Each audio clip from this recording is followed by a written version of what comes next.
They're not. They're shitheads.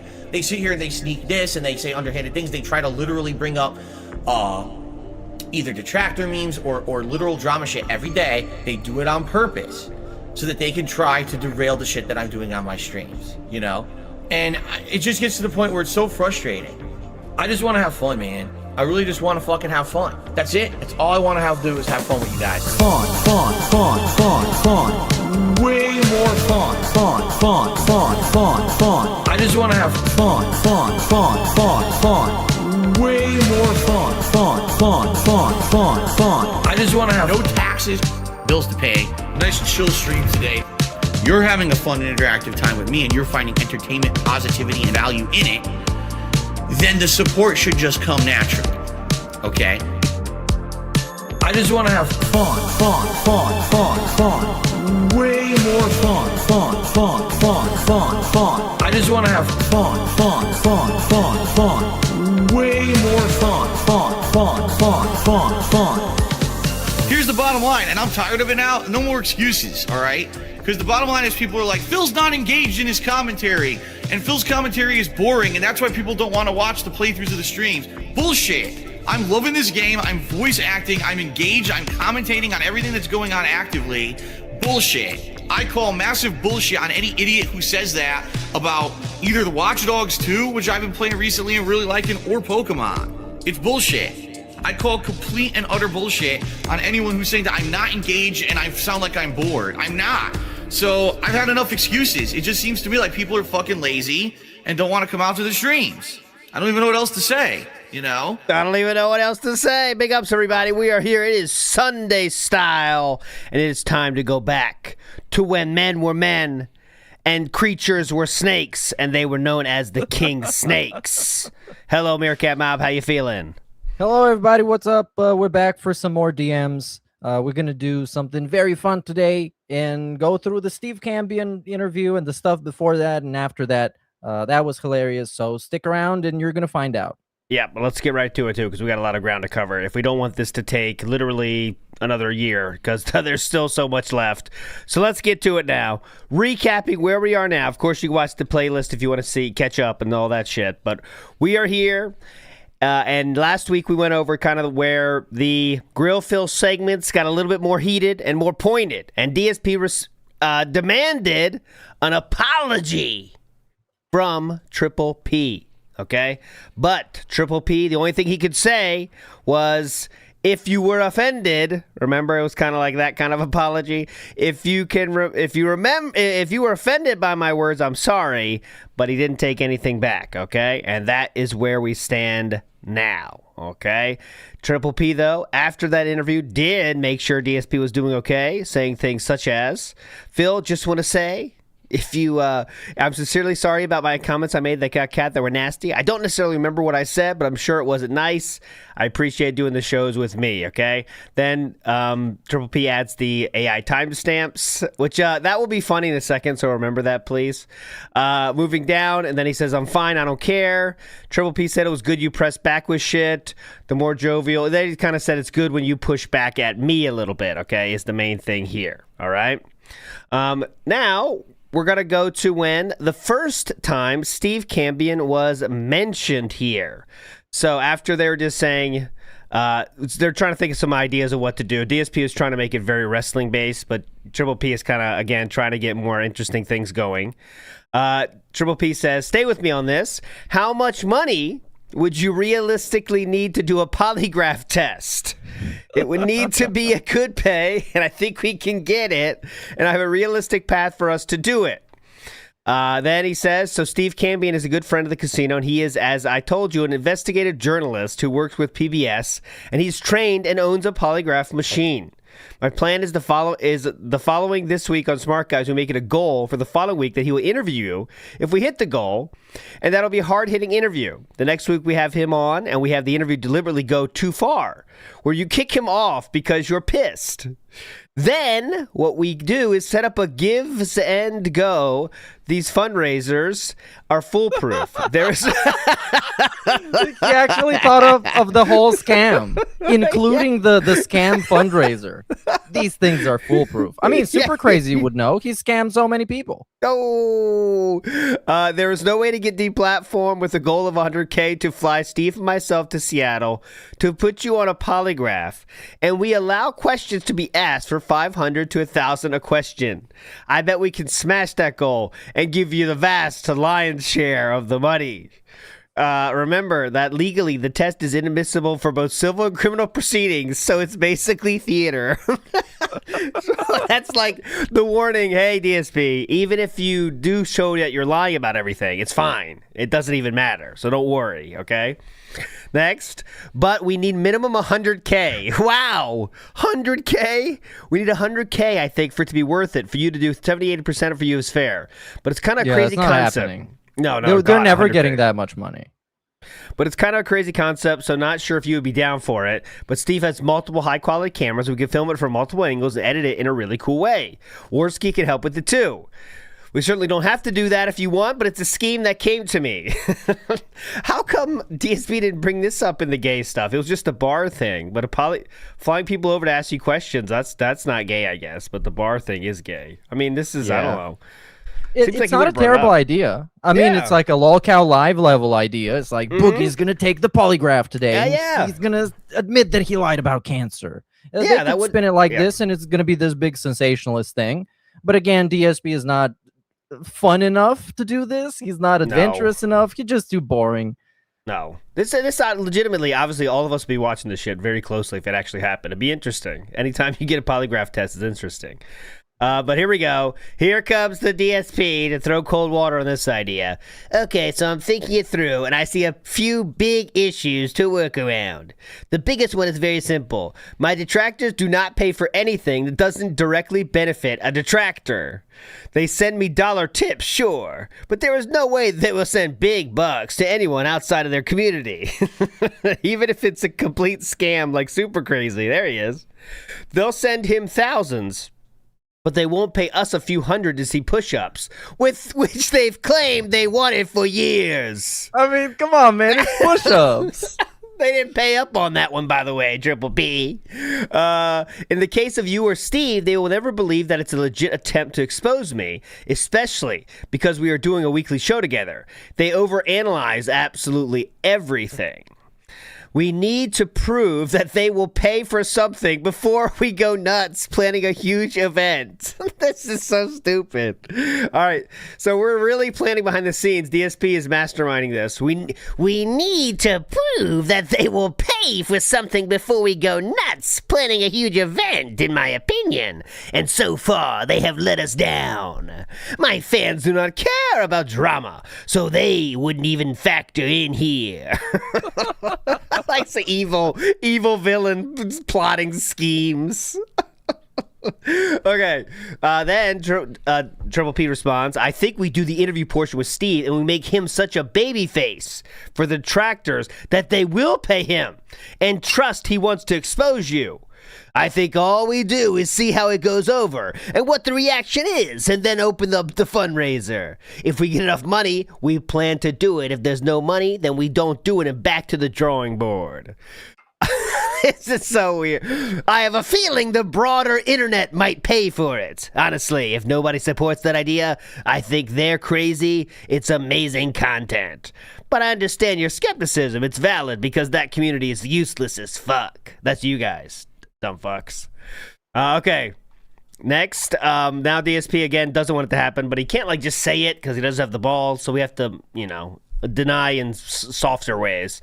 I'm not sure how involving smart guys would work. Right now, we're starting to get into our stride a bit, getting G better at it, and things will be picking up with WrestleMania season. I think the show will do well this week with the Rumble recap, but we are already going 3 hours on the show as is. I could see the drama angle working on the casino. but we don't have that crowd on Smart Guys. So I think it may fall flat and use up a lot of time that viewers would prefer to be about wrestling. Guys, DSP, pretend still on the LARP that people care about the wrestling takes, but Triple P knows they don't give a fuck. But anyways, moving on. And to be honest, for the first time in many years, I finally don't have random creators I don't know dumping on me constantly. And my viewers greatly appreciate that. So I'm not too keen to jump into a position where we fabricate that scenario again. It could be worth it if we were controlling the narrative, the way LOLCOW Live obviously fabricated and controls their fake drama, but we then have to find that monetization angle to take advantage of it. What a fucking con artist. Come on, man. This is so fucking shameless. How about you make some fun shit that people are going to give you money for, idiot? Instead of trying to come up with fucking weird scams. No, we have to find that monetization angle to take advantage of it. Joker. My big supporters are way fewer than yours and already keeping me going. So the question is, how to capture others. It sounds like a Batman villain speech here.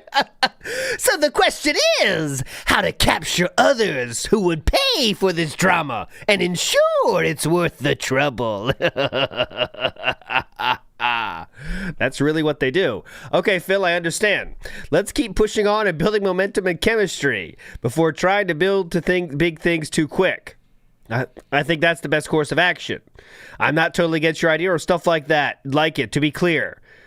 I'm just really enjoying what we've started and think we can grow it a bit before we try to derail it. Also, FYI, Kick paid out today, so I'm transferring funds to my PayPal so I can send you a cut of Smart Guys for January. Okay, so he's paying him for PayPal.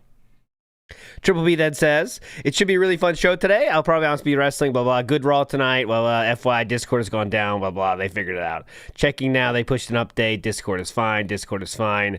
Okay, so now we move to episode 5 of Smart Guys. And this was a fun one because this is where some new lore gets unlocked. And you remember what the lore was? You'll find out in a second. Here we go. Oh my God. Okay, one thing I never asked you about. Is it true that you have gout, or what's the deal with the gout?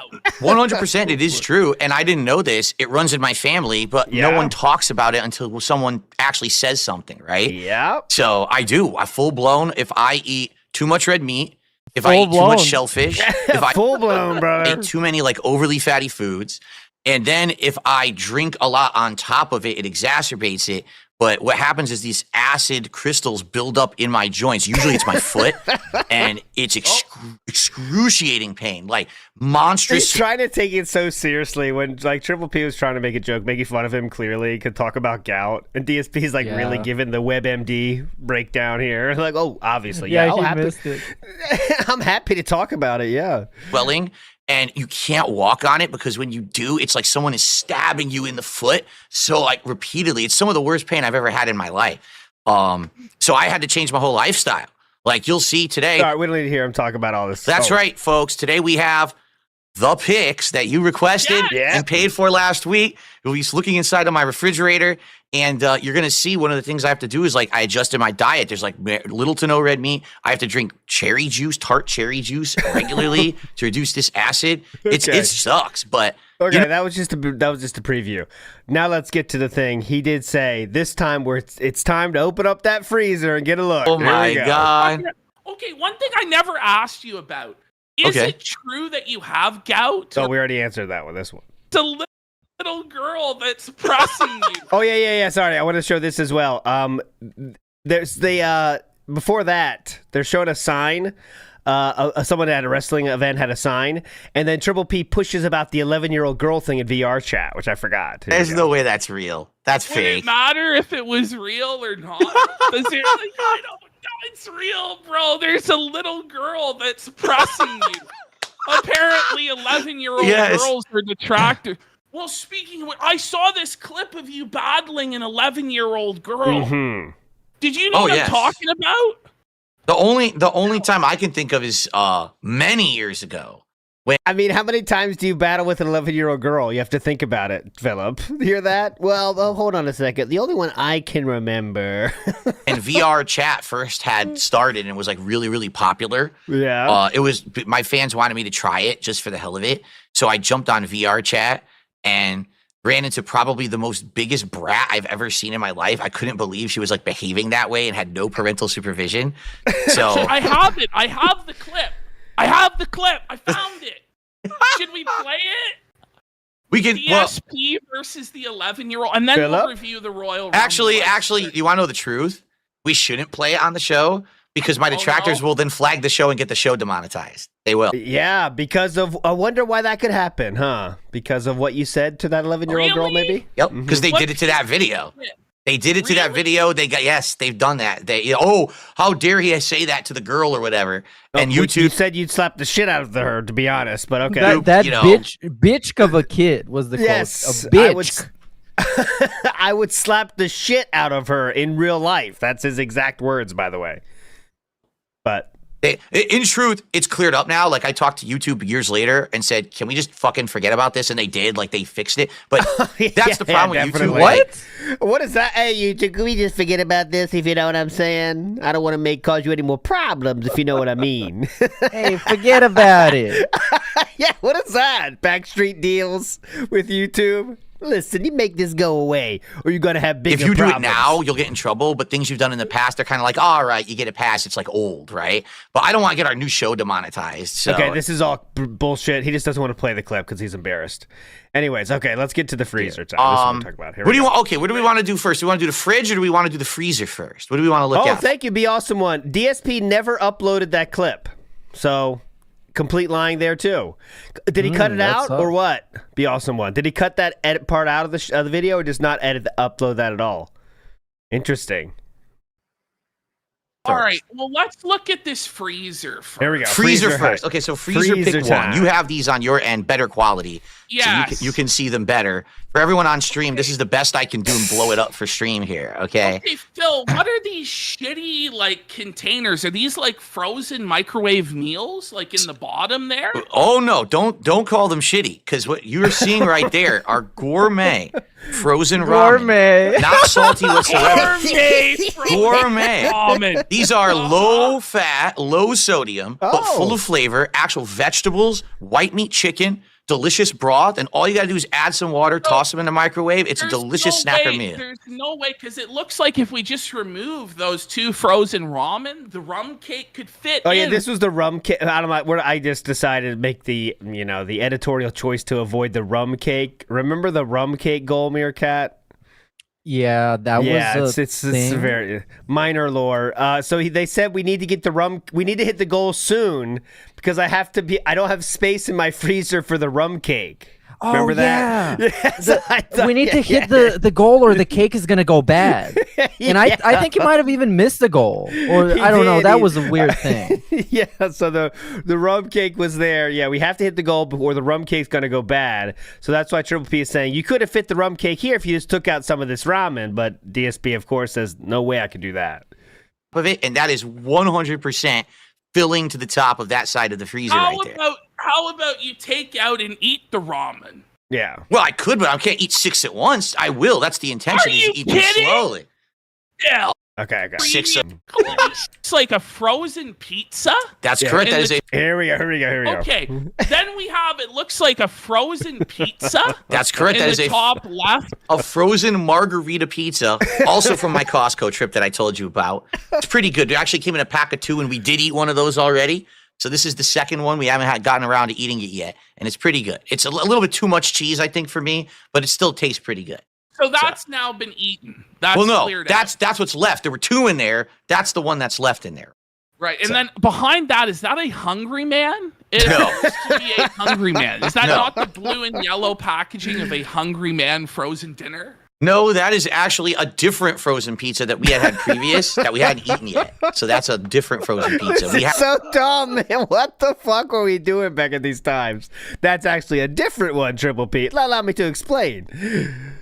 Sometimes we have them as like a night snack before we go to bed, or if we have a day off, we have it during the day or something. Sorry, excuse me. Don't want to talk over the lead here. So we have them. Sometimes we have them as like a night snack before we go to bed, or if we have a day off, we have it during the day or something like that. That's just a different kind. This is the signature healthy eating of Dark Side. That's right. The healthy art, the frozen pizzas. Only the best of frozen pizzas, let me tell you. These are not Red Baron. These are not the Tombstone. This is the good stuff, all right? It's ridiculous. I would never eat that. They're pointing at Chet. Pizza is a snack now? Yes, absolutely. Like, it might be a snack for me. But, you know, like, this is supposedly the healthy Burnell household. Well, you don't eat the whole thing. You have a piece or two. Again, this is okay. So, oh, shit. I did just say I'm eating very healthy and then also just say I have snack pizza. So what can I say? We don't eat the whole thing. Because, yeah, that's definitely something people do. Supposedly the healthy Burnell household. Well, you don't eat the whole thing. You have a piece or two and then you save the rest and you warm it up later. What do you mean you save the rest? Put it into a Tupperware container. You put it in your refrigerator, and you can warm it up another day. You're gonna get frozen pizza, put it in the oven, eat some, and then put it in the fridge. That's gonna taste amazing. I'm sure it's awesome and healthy. Frozen pizza, Phil? Of course you do. All right. Let's see what else do we got. Are those pretzels or is that bread? Actually, one of those things is a frozen focaccia. Okay, I'm not going to go through that. He goes through I believe he shows the refrigerator again. The main thing was the snack pizzas. I mean, that was the most notable item he shared here. He did show this as well. All right, this is the top shelf of the freezer. Bro, there's room in there for the rum cake. By the way, what's going on with your hand here, Phil? My hand? It's very hairy. I have a very hairy hand. That is my hand. Well, see, that's the ring? It's like wrinkled as fuck. Like, what's going on? I'm old. I'm in my 40s. He's old and fucking like, whoa, it's like this withered fucking hand. Holy fuck, Phil. I substituted the hand of Ebenezer Scrooge for the picture. This is withered as fuck hand. Strange thing. Withered hand reel, please. Do that. You've got there. Anyways, okay, that's kind of the only interesting part of the show. That Raw Phil, though, by the way, went for 51 minutes. He also talked about student loans a little bit. So, here we go. Went to his $56,000 a year? He's asking about the university that DSP went to here. Wait. Go. Well, what? Yeah, I don't know what it was back then. But yeah, it was expensive. It's a private university. So if you remember that newspaper clipping we showed, shared that DSP got a $50,000 scholarship, and the school cost $56,000. So there we go. Apparently, I mean, who knows if this is where they're getting this information, but fucking Harvard, bro. Yeah, I did go on a scholarship, but it wasn't a full ride. Okay. It wasn't a full ride. So he's not lying. He did share that he did get a scholarship, but that was found in a newspaper clipping. It was true. Scholarship to a $56,000 a year institution? Yep. And now you play video games? That's right. I really use that degree, don't I? It's very useful. Okay, anyway, it's not that interesting anymore. It's the snack pizzas are the thing to remember from this one. So now we move on past that. Okay, past that. That was episode number 5 of Smart Guys. We are less than a month away from that being over, by the way. Then, again, Andy's cat died at this time, and DSP says to Andy, as my cat shows up right now, says, as a fellow cat lover and owner, I'm incredibly sorry for your loss. I know June had an amazing life with you, and you'll always have those memories. That was DSP to Andy, whose cat just died. Then Triple P says to Phillip, Phil, I want you to answer this question honestly.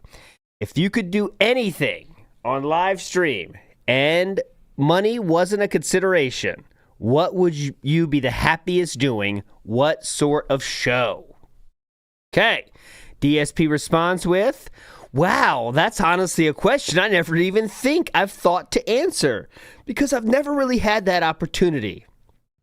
Oh come on.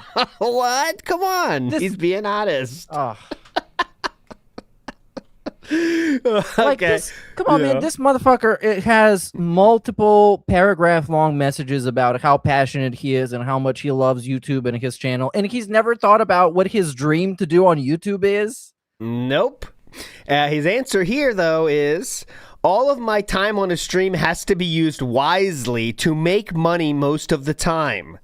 I'm going to think about this today and get back to you because it's actually pretty intriguing. Wow. Now you're going to start thinking about it, okay? So DSP did say, oh, mama, get ready. So I thought about this a bit today. First, I'm pretty upset that outside of my direct core fan base, nobody takes me seriously. Remember, the question is, what kind of show do you want to make if money wasn't a problem? And the first thing we come back with is, I'm upset that no one takes me seriously. Okay. But that is really a very significant problem because he could do anything that he would potentially be super passionate about doing. And at the end of the day, he's DarkSidePhil. Nobody's going to take that seriously. Exactly. He could be passionate being like a filmmaker or like a skit creator or even like a pro gamer. And still nobody's going to take him seriously because he's DarkSidePhil. Exactly. And and he could fight it if he had some kind of, takes that people care about or find interesting. They don't even have to be good takes, but if you can deliver them in an interesting way, people will care about you. But we know he can't do that, guys. You know how he tells a story. So here's the thing. I used to have a lot of clout back in the day and even spoke up about laws that were in the process of being passed in the USA that would be harmful to gamers or people who like internet culture. Sopa Pippa again, the one video that the entire internet was making videos about, and you could get 1 million views just having a video about it because everyone was scared about it. It was like fear-mongering, basically, Yeah. Guys, get ready for this huge thing that's going to happen. It might change your entire world. YouTube might die because of this Sopa Pippa. We can't let it happen. So, of course, everyone cared about it. But anyways, he's still holding on to that for 15 years. One of, if not the worst videos on the topic, because he had no idea what was going on. It was essentially a panic emergency video. It's like, you guys, the sky is falling, the internet is about to end, I'm not going to be able to make video game playthroughs anymore, so this is important. And also the whole video, I think it was shot like almost full body. You could see his whole body, and he was just swaying all the time. It's a crazy video, and also really bad and stupid. Because he doesn't even know like your thing you're supposed to do with this. He just telling you how much it affects him. It's gonna suck. That's basically this is gonna suck for me. Okay, guys, and let me tell you why. So he made one video. I'll show you. This is what Meerkat's talking about. We're not gonna watch it because he made it 25 minutes, and it's just rambling. But this is what he looks like at this time. Here we go. What's going on? DarkSidePhil here. So, look, he's in charge of the it's just gone. That's right. The person who was going to... I'm sorry, let me find his name. The person who is hold on in a second, charge guys. of this, who is Lamar Smith, who I need to get my news. Hang on a second, guys. Check out my statues. A representative from Texas originally said he was going to drop it. Then all of a sudden in one day... Anyways, he doesn't know what the fuck he's talking about. But yeah, that was... he's still holding on to that moment from when he shared an interview, got 100,000 views. But there's way better videos that were coming out during that time that people actually care about. But anyways, he still knows, and I was able to get thousands of views on videos about those topics. Quick fact check, only one of those videos got hundreds of thousands of views, and it was 109,000, okay? That's just a fact of the matter. He had a single video about it that got 109,000 views, and he made an update video about it that got 50,000 views. So... that's just the facts. Okay, anyways. I just wish that today I could chime in on a topic, on a show that I know I could add value to. I have a huge wealth of knowledge about content creation, YouTube streaming, and that lifestyle and grind. But literally nobody has ever asked me about it because I was branded as a living joke, meme, and lolcow. I think I could really add insight and help people would just shut the fuck up about things. I'm a clown. Wait, hold on. his drunk writing is confusing. It gets tangled. I think I could really add insight and help people if people would just shut the fuck up about thinking I'm a clown. Listen to me for a few minutes about some of these topics. Some of this stuff comes through on my podcast, but I don't really get attention there. I also love some kinds of games, notably RPGs, but I could almost never get people to tune into those kinds of streams. I think Metaphor was the best RPG of 2024 and even longer, but I played the demo for 12 hours and couldn't get good views or support, so I dropped the idea of playing the full game. And it looks like this could be a huge issue for me moving forward because RPGs have been underperforming for years. But I really love them. God, I'm not close to done. Lastly, and I know this one is crazy. When I started on YouTube, I had a wild idea. Here we go. This is a great idea. It's not gay either. What if I and others, like a group of YouTubers together, investigated haunted sites? Like, think of a ghost hunter show, but it's me as a skeptic, an overacting retard who is also scared of everything. A team of techs who actually monitor stuff, etc., like a cast of characters. I actually think that would have worked well if it came together, but I never made enough to really get it for the ground. Wait, how much money do you need to make to get a camcorder and go to an abandoned house and pretend to be scared? How much does that cost? You need to pay tickets? He wants a Netflix show, I think. That's what I think he wants James Cameron on this bitch. You know what I'm saying? He wants Steven Spielberg. Hold on. Let me check how many seasons Ghosts Adventures has. Do you know that? Zach Bagans' show? I think it has like 40 seasons or something. And those when things did that are incredibly start? cheap to make. Yes, if you really want to do it. Okay, so that's already been done. Still going. But...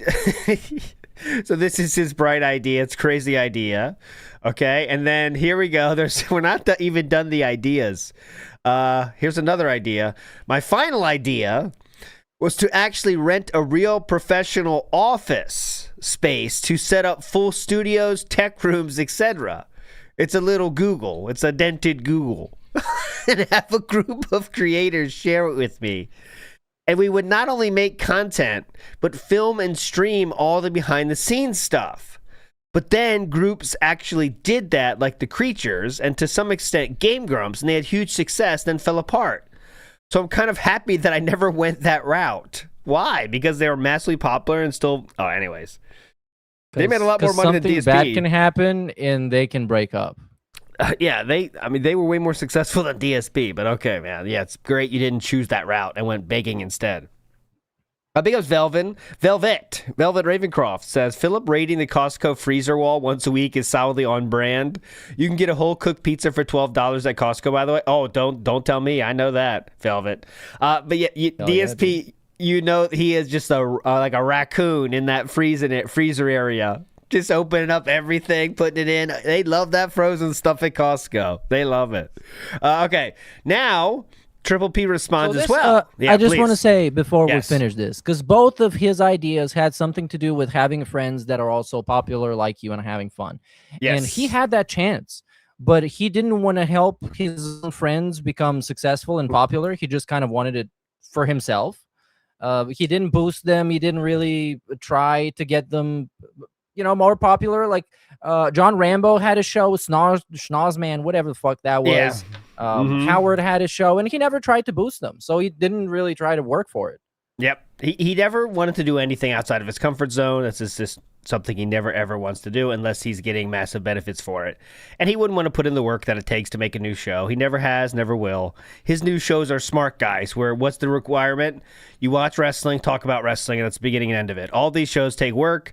Zero chance they would ever happen, okay? And the only reason Project 7 happened, guys, is because he had 5 other dudes that were doing all the hard parts. He just had to show up and read this line. Yeah. That's it. And spend the money. He literally didn't even direct the episodes. Like, the other guys were sitting around telling people where to stand and what to do, and he would just be sitting on the couch. Yeah, that's it. I mean, so then he's had some ideas. We can do a short film. We have most of the gear necessary in storage and more of a passion project. We need to appeal to some niche and stop falling into the trap of trying to please everyone with variety. Honestly, think you should put your foot down to a certain extent with the RPGs or whatever you want to do and just do an extended playthrough of one game at a time if that's what you want. I feel like the support will eventually always come and be similar for you each month with your existing audience. It's reaching a new audience and growing, that's the problem. But for now, you should just do what you want, okay? Says Sir Triple. Andy says, yo, brother, thanks so much, man. It's been brutal. That's about the cat. DSP then says, I know exactly how I would feel and react if I'd lost Jasper, so I'm there with you, man. There you go. Hey, thanks for that feedback. I'm pooped after a marathon, but FYI, the money finally cleared, so I can send it to you for January. Anyways, they're talking about wrestling. I do not care. There's that. Talking about wrestling. So now I'll get to another episode of Grill Phil. This was the worst one, though. I'm going to tell you now, this was very bad. So we're just going to watch the one single clip I could find that's worth watching. Not even an extended Grill Phil segment. Just for this, in terms of the storyline or you know, the flow of this, we kind of asked all the hype stuff that we had in Grill Phil. We asked about gout, bankruptcy, all this stuff. Yeah. So now Triple P's kind of got nothing. So that's why I think he's going to speed up the making fun of Cat in the coming weeks. But go ahead, Meerkat. The worst part is not just the topics, but the responses. It always just kind of came down to, yeah, I got stinky, stupid gout. Well, I have gout. And it's just this weird, sarcastic response that doesn't really give anything to anybody. Yep. So it's very bad. Here is the Grill Phil segment. It's not even that good, but... Every sub gifted, I will eat a tiny curly fry from Arby's when I order. Yeah. So Triple P is making him talk about his DSP tries it goal, similar to what Asmongold did. It's funny to get him to say his goals out loud because it's like it is insane. And Triple P is trying to do that here as well. To explain your goal clearly, please. You're gonna get what are you getting from Arby's, Phil, on the DSP tries? I want to do. See. Basically new, old, and weird. Okay, so the new thing they have is a fish sandwich. I've never had a fish sandwich from Arby's before. It's brand new, so I'm going to try one of those. I used to always get like the roast beef and cheddar when I used to eat there many years ago. So I don't care about this. As you can hear, he's just making him say what he's going to choose next. Here's the Grill Phil. Didn't you earlier this week say that people just have to accept whatever physical ailments or health problems they have? Yes. But then you went out and spent money to try and address a physical ailment that you had with the neck pillow? Because enough is enough. I can't keep going through this. So this was, DSP said if you have some ailments, you have to accept them, I think, and you can't take, you know, like at some point, people were making fun of him snorting and stuff and said you could take medicine. Like at some point, you just have to admit it. You have this. There's nothing you can do. So that's why Triple P is calling us out. It's like, well, why'd you buy a neck pillow then? Shouldn't you just accept it? Right? But no. You know, it's just trying to call back Phillip on his hypocrisy on some things, but this is what happens. It doesn't seem to you just get stonewalled, man. Yeah, so there's no point. Yeah. Doesn't seem to really add up, but the problem, Phil's a fucking champion soldiering through this pain for your entertainment. When I had an ear infection, all right, we'll do a little bit of Grill Phil right now. Years ago, I had an ear infection. Okay, it was so bad. It kept coming back over the course of a year, like 4 fucking times. And ear infections, I wouldn't wish this on my worst enemy. When you have a bad ear infection, it literally feels like someone has a fucking ice pick and they're going he just wants to get some pity for this. I promise you it's not funny. That was it. Mashing Button says he wants to be Ghostbusters. Yeah, I mean, that's his favorite movie, and it seems like all of his ideas are based on ghost things. My God, right. I didn't even think about that. It's so obvious. He just wanted to have a Ghostbusters. All of his ideas we've heard do have a ghost component. Interesting. Anyway, so episode 6 of Smart Guy Sucks. That's all. Let's go. That's all we learned. We're not even to the By God It's Cat yet. That's coming up. So anyways, here we go.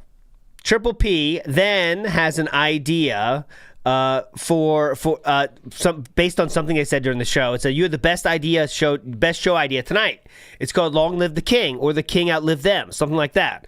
Where each show it's a person who went after you and then their downfall, or just a person in general who had a career and didn't last long as you had a downfall. It's crazy how many people that applies to. Maybe The King's Curse, maybe Long Live the King, whatever. And DSP then says, DSP versus the world, or you'd best not miss, as in, if you come at the king, you come at the king, you best not miss. Okay. This is all, they're just trying to get the show title in order.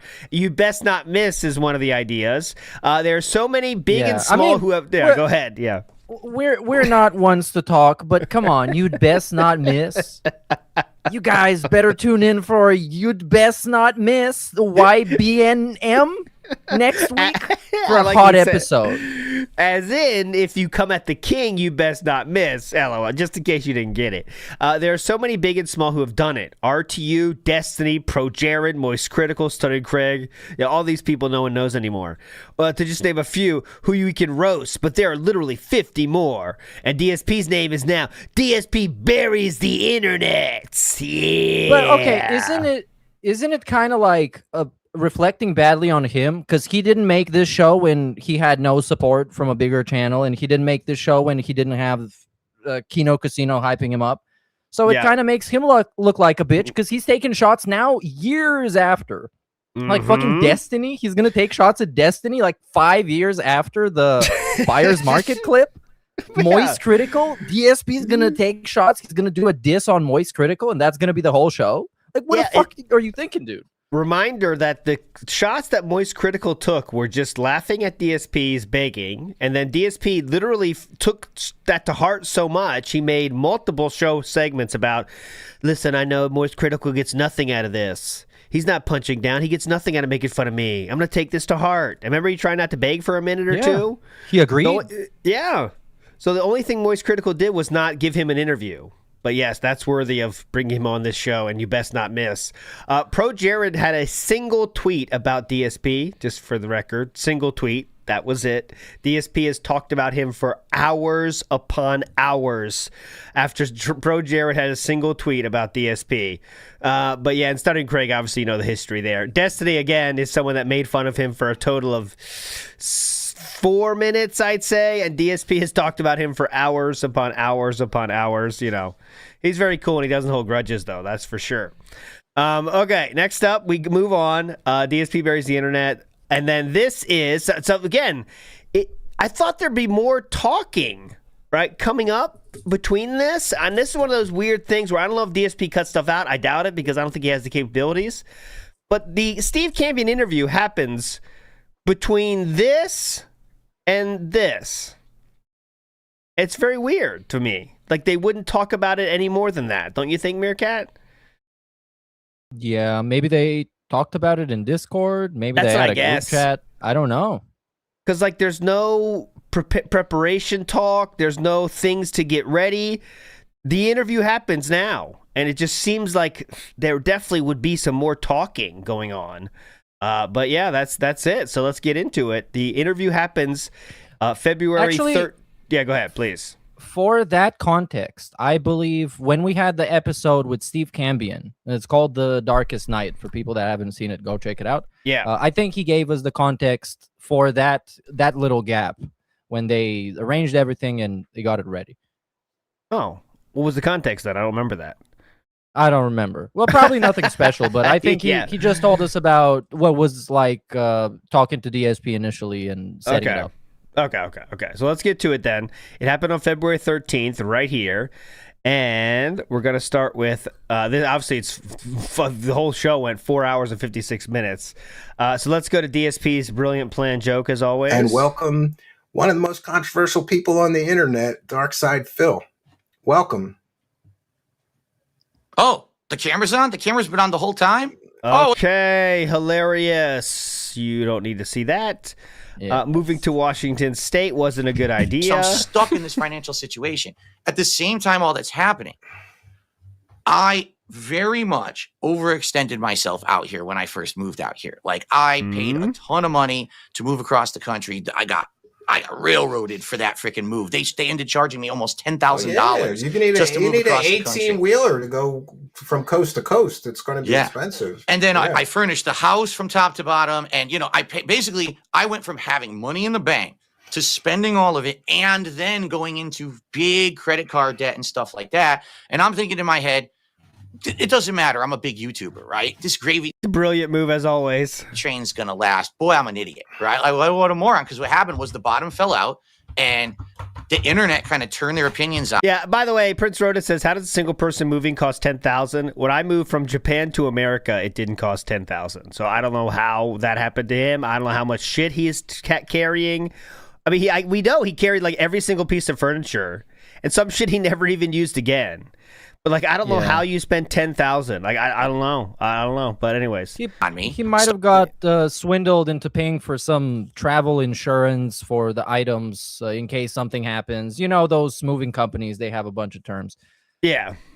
Also, yeah, he did ship his car. That added money, I'm sure, too. Bought a new car in Connecticut. Have it. Well, you know that, right?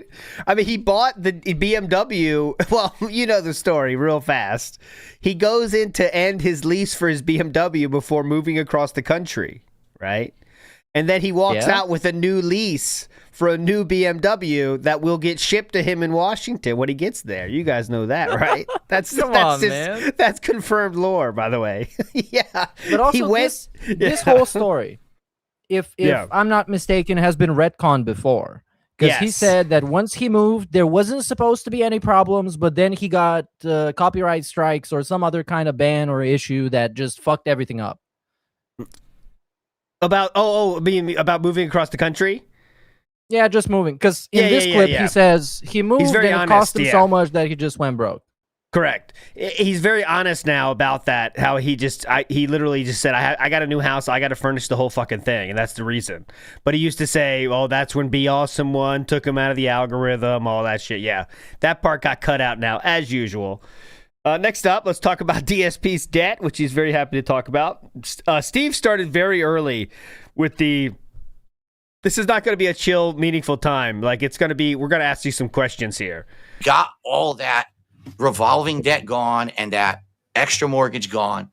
Well, this is Phil. This is a source of a lot of the criticism about you is your financial choices, and I think that's largely due to the fact that you ask your audience, for money for bills and things. Mm-hmm. But when it comes to the bankruptcy, people are very critical. Let me try to get that big.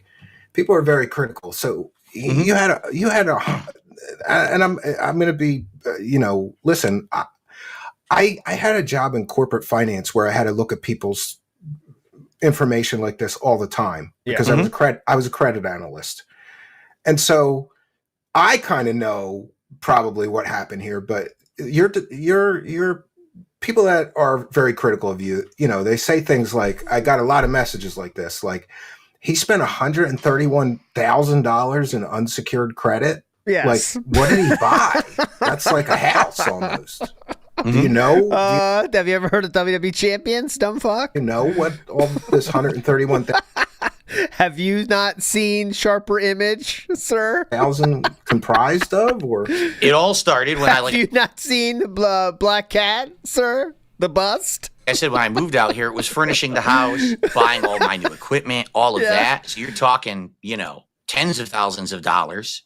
To start, and then it just ballooned. I don't believe that, though. Tens of thousands of dollars to start, and then it just what? How?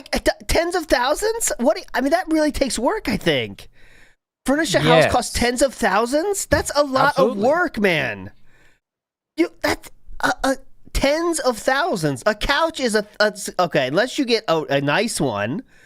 A pretty average couch and big is 1,000, let's say. That's a nice one. That's like when you try to go nice, it's not like shit and stupid, horrible Walmart stuff, right? 1,000, 2,000? How do you get to tens thousands?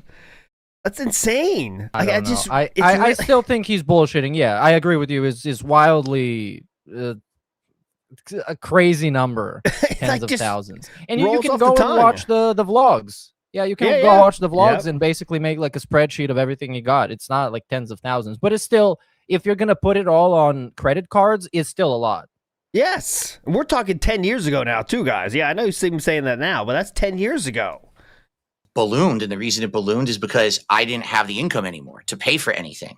You know, I had these 2 mortgages, I had all these bills, and I had half income from what I was previously making. So I had budgeted off of, if I'm going to keep making this amount, and then when my YouTube channel basically declined and tanked, I lost so much income that I now had to start putting almost everything on credit cards. And I mean, listen how stupid this is. All right. Yeah, please. And my logic in my head, because I'm panicking, what am I going to do? Right. I'm thinking, I know what I'll do.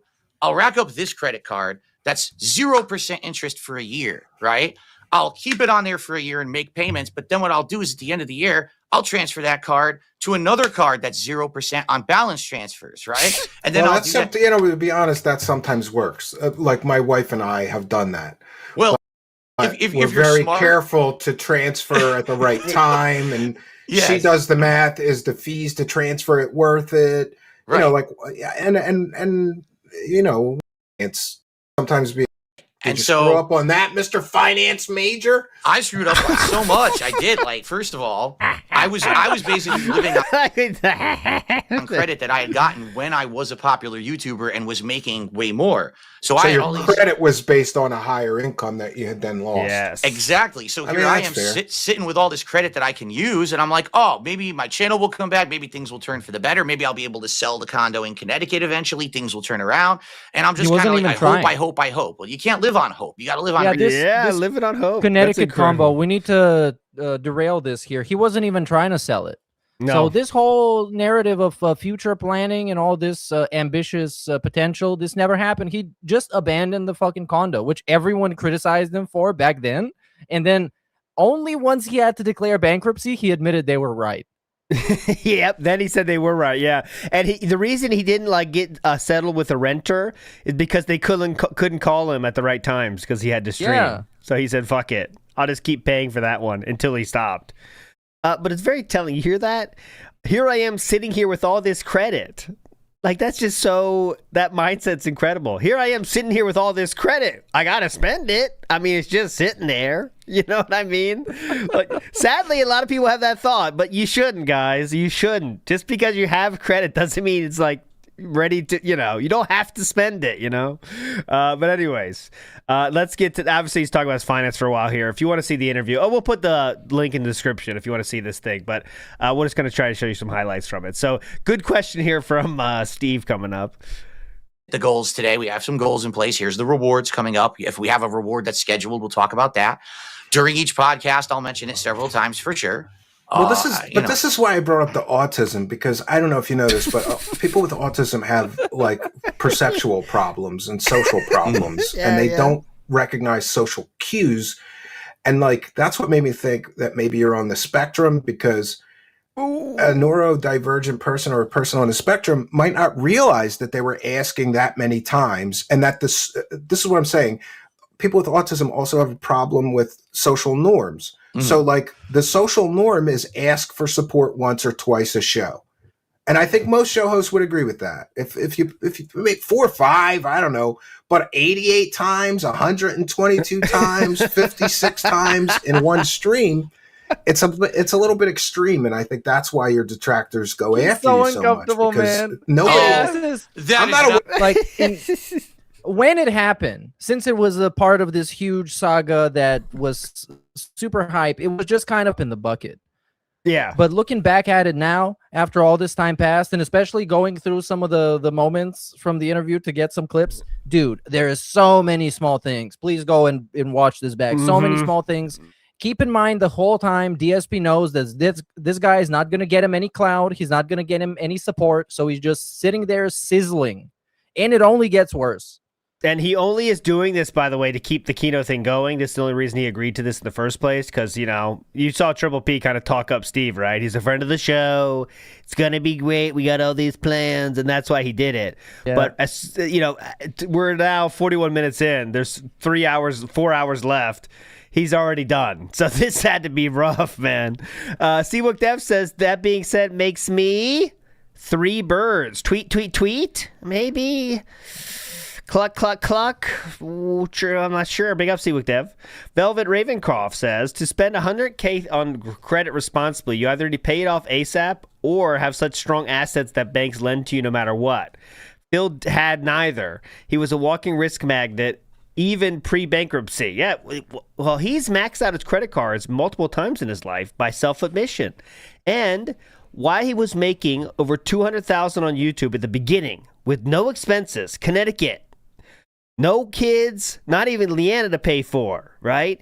He still didn't pay off his first line of credit from those credit cards from going to the Street Fighter tournaments until the year before he moved to Washington. Think about that. That's how much he didn't think of it as a priority, right? Even though he was making the most he's ever made, right? He didn't pay it off until the person that was making the loan probably said it was a good idea to pay off your credit cards, you know? And that's what made him do it. The year before he went to Washington, he said that himself. That shows where his mind was at about credit. Like, oh, that's just, you pay off the mins. You'll pay it off someday, you know? But all right, here we go. Anybody else? I think this it's rooted in this idea that credit is just something that is inherently good, and whenever you can get it, just get it, man. Because you should, I think it's kind of common sense to try and avoid it whenever possible, because then you're just having debts to banks and stuff, and banks are predatory as fuck. Everybody knows that.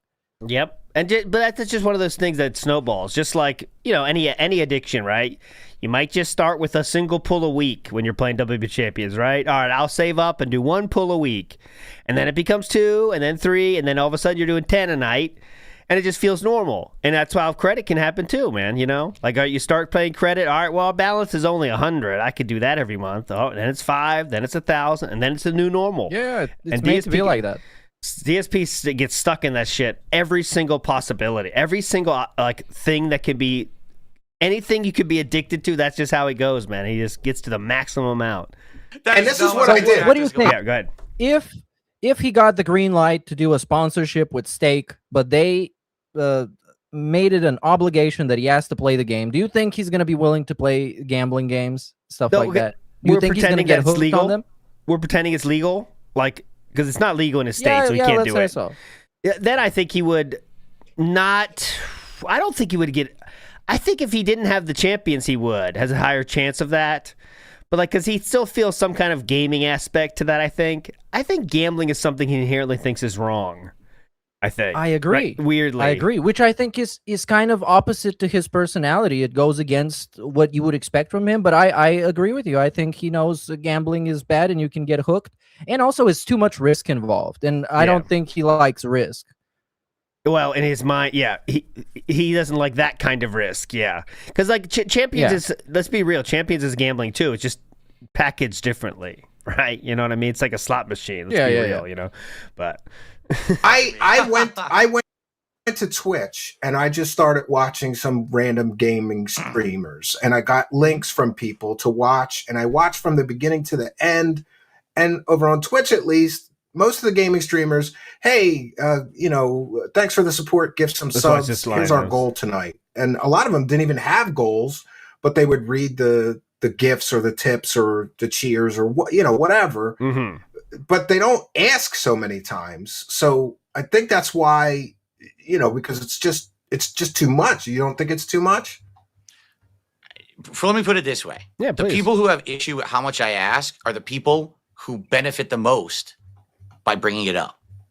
It's that simple. People who make this kind of toxic content, an entire channel dedicated to counting how many times I ask for donations. That's you, Frawny. I agree. That's a little obsessive to count and to clip every single time that you ask for money together. I agree. But I have to say, Phil, regardless of whether you call them a detractor, they're factually accurate. Yes. Okay, fair enough. And that's the problem. They're factually accurate. You do here's the thing. I don't think that's a problem. I think that's a perception. Some people think it's a problem. Don't you think some of the stuff is cringe, though? Like, for example, of course it's cringe. It's meant to be cringe. It's meant to be cringe. Yeah, that's the point, dumb fuck. It could be over the top and cringe. Phil, that's the whole idea. Was it last night or the night before that you were like, we got to hit this goal because I don't know if I can order Arby's That's tonight. right. We got to get the Arby's the next day. You got to get it. My wife's coming home from work. And again, we go into fucking smart guys mode, which is just you bashing your head against the wall. And going back to those DMs from a minute ago, he was just talking about people not taking him seriously. Yeah. And then he's like, yeah, I'm begging, and it's cringe on purpose. I'm cringe so hard, people hate it. Yeah, good point. Why don't people take me seriously? I have a wealth of knowledge. Yeah, I beg my ass off, and it is cringe. It's extremely cringe. That's the point, idiot. Let's get the Arby's. This is kind of a deflection, though. But don't you see how, like, what if I said, like, Mike, look, I would consider. You get the point. Again, we can't watch all the moments. It is very interesting, though. Next up. One of the questions. So when Steve brought up this shit, DSP was like, "Oh, here we go." Oh fuck. Yeah, that's great. Because Steve got the literal bankruptcy proceeding. It's all public, by the way, obviously. So here we go. This is the expenses every month. Expenses 5,000, 4,000, 4,000, 5,000. That's all his expenses. He said he has every month, which again, no one can justify in any universe, but here we go. As well, is that people, and I think this is, again, just a misunderstanding. I got so many people sending me messages going, how can he say his expenses are this much? Mm-hmm. So this is just from the bankruptcy filing. 1 month you're saying 9,000 is in expenses, the next month 5,000, the next month 3,100, the next month 4,400, the next month 43, 49, 5,200. People are saying there's no way you could have that much in business expenses. Exactly. But is this a combination of both business and personal expenses?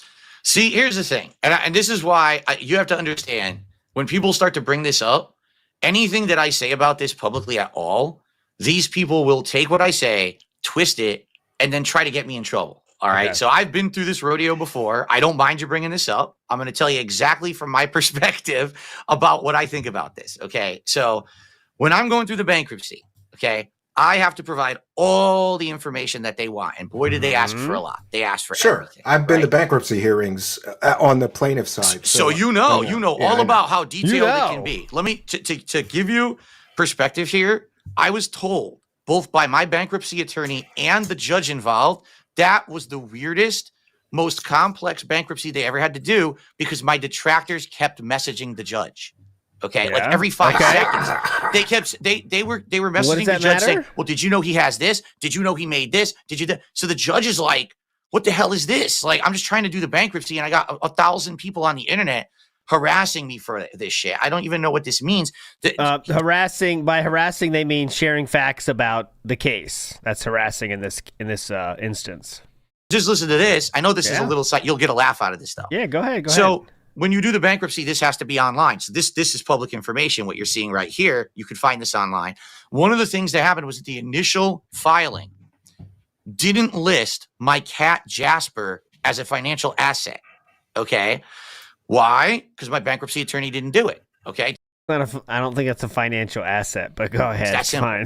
Now, normally in any we just had a checkbox that said, "Do you have any pets?" Yeah. And it was set to no. It's not. Yeah, it's not a financial asset. How many assets do you got? Well, I got 2 dogs, 1 cat, a goldfish. Those are my assets. No one would give 2 shits. What he's talking about here, and I thought he started off answering by trying to say again, like he did the Stuttering Craig, "I gave you an answer. It doesn't matter if it's true or not." Because at the end of the day, that's exactly what happened. He gave him a bunch of fake transactions, and he lied about the Champions ones being for the business.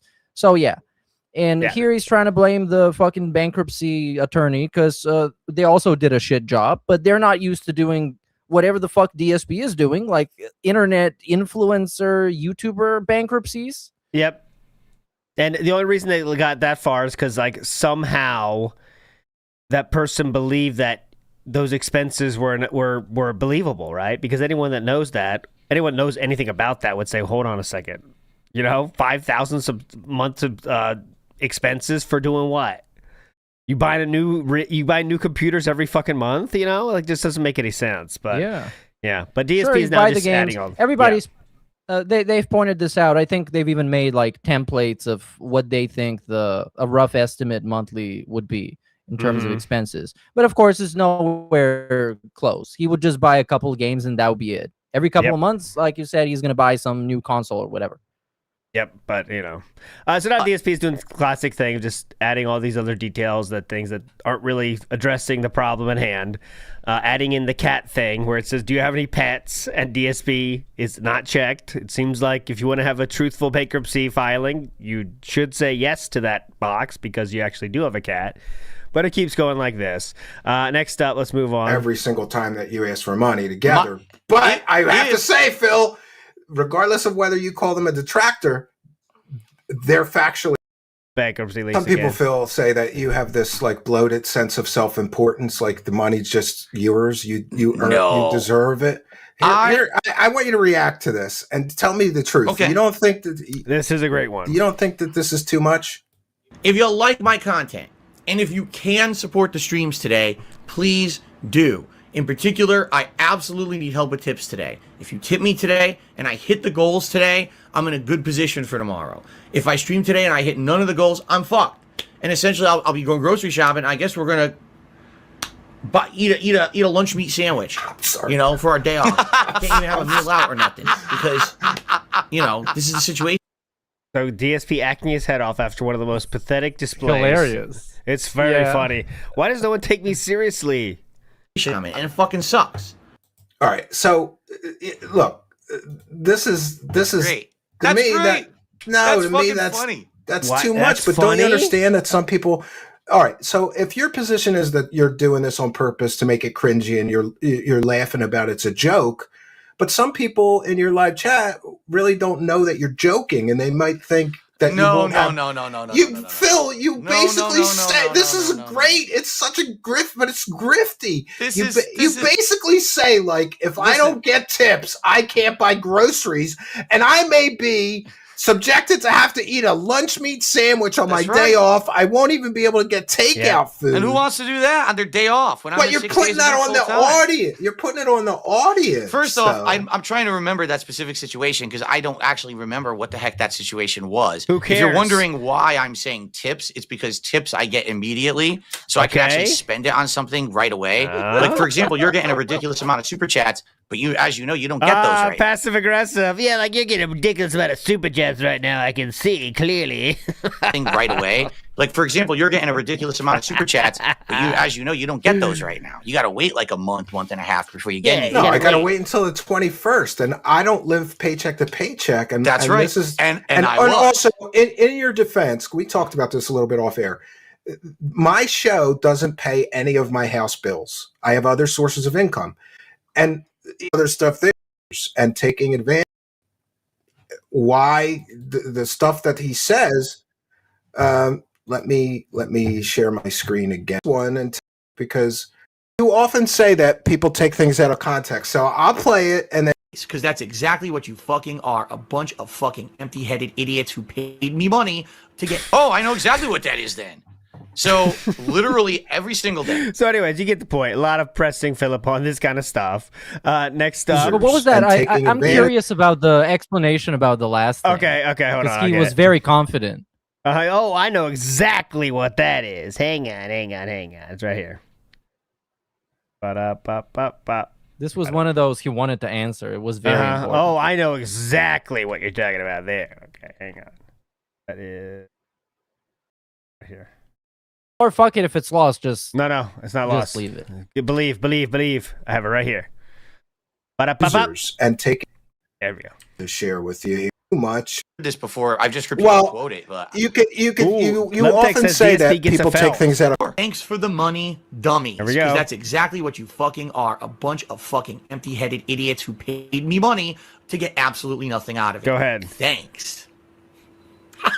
Yeah, he's. Oh, I know exactly what that is then. Oh, the troll tips. Yeah, DSP's talking to the trolls there, but Steve thinks he's talking to his fans. Literally every single day. Yeah. There are people who will send me small tips. I'm not see, it's whatever. It's just a small tip. That's a trolls. talking. They're sending me like a giant. I'll send me like $1. So Steve self-felted himself on that one. I just don't give a shit what they clip. I really don't. It doesn't bother me at all.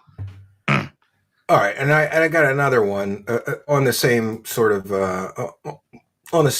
thing about this is you asking for support. Mm-hmm. And I don't know. Let's get your reaction. It would be great if you could support the stream tonight in any way. It's going to be critical that you guys support the content in whatever way that you can. Really, if I don't get support on these streams, it sucks because that means that I'm not making anything on the videos. If you'd like to support my final stream of the week, please do in any way. I will give you a shout out. Last chance, if you'd like to support the stream in any way, I would appreciate it. Guys, thanks for being here. It would be great if you could support the stream in some way. But outside of that, any support would be appreciated. It'd be great if you could support tonight's stream. You've been asking me nonstop for variety. So I'm giving you variety. I'm giving you what you want tonight. Well, I'm sorry. I didn't realize this is like 12 minutes of you asking for money straight. I need to pay at least more bills today. Really. I don't know if that was on purpose, but if it was beautiful. Oh, sorry. I didn't realize this video was 12 minutes. Amazing. I loved it. He had to sit there. He had to sit there and watch himself beg. Yeah. That's got to be rough. Example, you're saying like, oh, I got to pay bills, so you guys have to pay up. Okay. Hold on. Let's put it in context. Whoa. Hang on. Stop playing. Cut the really tape. have almost no support at all. Guys, it would be really great if you could support the stream today. We have had a very slow support stream. I don't know why. Whoa. I don't. DSP was trying to get out of there, but Steve just kept it rolling. Having this game be my lowest supported stream, being honest. It's such a great game. The Chrono Trigger. I wanted to play it for years. It kind of sucks to know that this is sadly a game that people aren't really digging. I don't know. We have another hour left, okay? I'm just going to be doing story, as you can see. It would be great if we could get some more contributions. In particular, like I told you guys at the beginning of the stream tonight, I really need help with tips right now. I've got my day off on Monday and then big bills coming up right after. So tips would be preferred. That's the same stream. You hear him say that? Don't really matter. I don't care if I have 200 viewers on the stream for Chrono Trigger. I really don't. It's not a big deal. Chrono Trigger did not get great support last night. No. I'm nervous that what's going to end up happening is this game ends up being the slow game and it doesn't get support. And what if there's a day when also the other stream I'm doing doesn't get support? That's going to be a concern. Phil, would it really be the end of the world if you had two streams in a row where you didn't hit some goal that you have? Today, yes. no. Back then, and some of these older clips, because those are clips that are way out of context from like during the bankruptcy and stuff. Oh, yeah. Way out of context. Holy shit. They're on a different planet of context, dumb fuck. It actually would have, because I was living paycheck to paycheck. Sometimes I was living stream to stream. That's how tight it was. Well, I've heard you say stream to stream. Damn, stream to stream. You were going to work on not asking for support so much. How do you think that's going for you? No, it's different now because the way that I ask rough. is it a different way? Allow me to explain. Oh, please. Back then, as you saw in the older clips where you noticed the webcam's fuzzy, the quality shit. He knew, dude. Hold on. He knew this was gonna sound stupid as fuck, so he immediately went on to the explanation. Well, first of all, I beg differently. Let me explain. That was a long time ago. That was when I was going. Some later clips in here Chrono too. Trigger again. Yeah, More those recent. are. I don't want it to be like that anymore. All right, that's why I'm not gonna put Vest Streak down here on the leaderboard, and we're gonna start counting. We're not gonna do that, ladies and gentlemen. Yes, I've once again for the 4th straight stream, 4 in a row, I received a $150 tip from Jinx. That's 4 in a row. 6 streams in a row. We have hit the goals.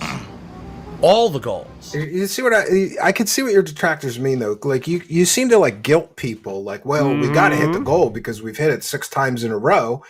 I mean, do you understand like the law of averages? Like, okay, you didn't hit it tonight, but you hit it 6 times in a row. So if you don't hit it tonight, it's not. I don't know. To me, it seems like it wouldn't be a big deal to miss it. Right. On the 7th out of 6 streams, right? You're right. It's about context. I don't know what time period this is. Because there's been different times when we had things going, like a streak where that was the thing, was to keep it going and hit it every time. And like right now, for example, I don't care if I hit my goals every stream. I didn't hit my goal earlier today. I tried to motivate the audience to hit the goal. We didn't hit it. I didn't say, oh no, I'm so angry with all of you. The sky is falling and the world's over. You know, some of these clips where you hear me say things such as, well, if I don't have enough tips, I can't go grocery shopping or whatever. It's because it was true.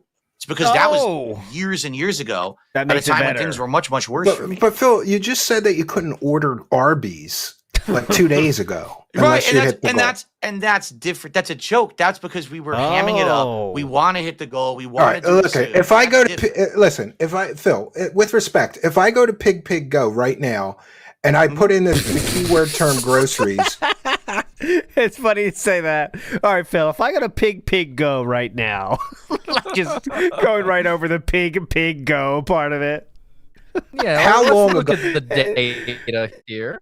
Yeah, let's check it out. A pig go, Phillip, okay? That was the last time that Obviously, that's named after you. Go you ahead. said if I don't hit the goal, I can't hit groceries. Oh my God. Actual. All right, anyways, you get the point. That's the begging for money segment. There's a lot of segments About here. the incentives and benefits. Like, do you really think that it's a benefit for your audience to see you put on a vest or put on a hat or eat a sandwich? Like, that's what you're rewarding them with? I don't get it. I'm by the way, I'm an outsider looking in. Maybe that's normal in your world. Well, did you know that I don't do that stuff anymore? Not the sandwich, because we've already talked about DSP tries it. Are you aware those goals The don't sandwich I still do, but everything else I don't. exist anymore? They were Thank phased you. out. Phil, on Smart Show this week, you made people give you money so that you could eat snacks on stream.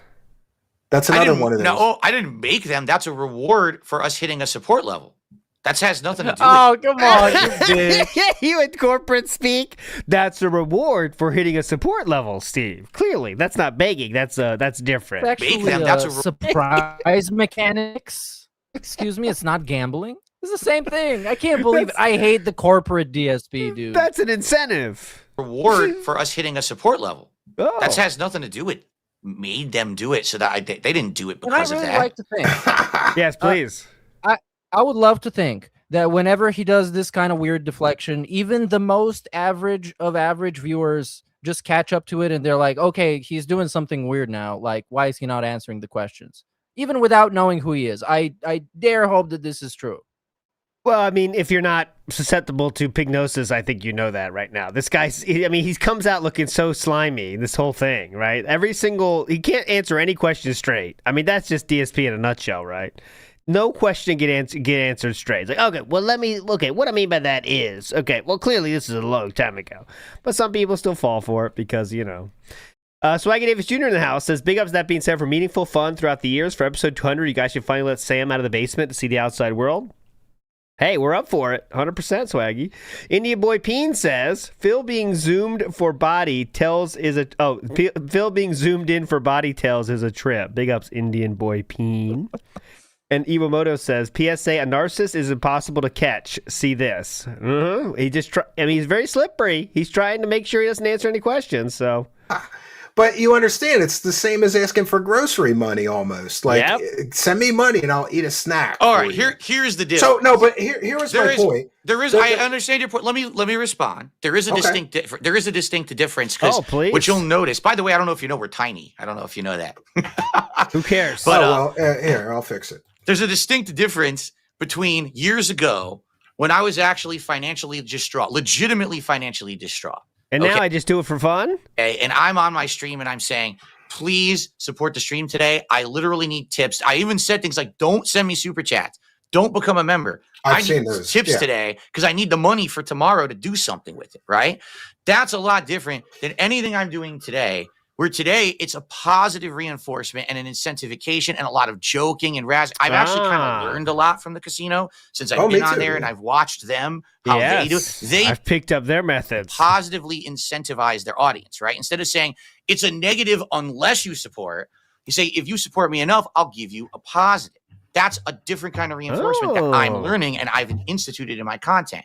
So every time we hit 10 goals, we all talk on streams about what is it you want me to do. Just this morning on my Kick Chat, someone said, I want Phil to try the Shamrock Shake from McDonald's because he shit talks it all the time. But when was the last time he actually had one? And I was like, it's true. I don't even remember. Probably 15, 20 years ago. And I hated it. So people want to see me do that as a reward. So that's a positive incentive. We hit a certain amount of goals. I'll get it. We'll do a taste test video. Imagine talking about this so seriously, like it's true. That's what DSP sees it as, though. Very true thing. It's all serious, you know? But he's still learning the ins and outs of the game, of the begging game. He's trying to become better at the craft. He's trying to perfect his craft, actually. It's pretty cool.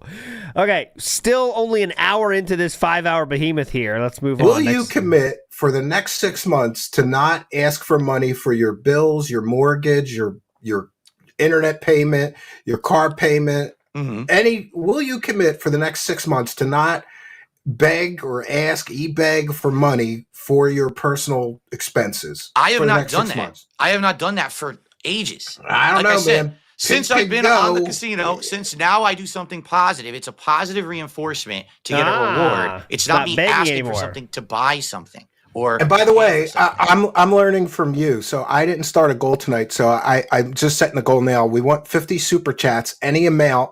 There you go. And I will eat Arby's for that. Thank you. There you go. Yeah. And what are you gonna get? What are you gonna get?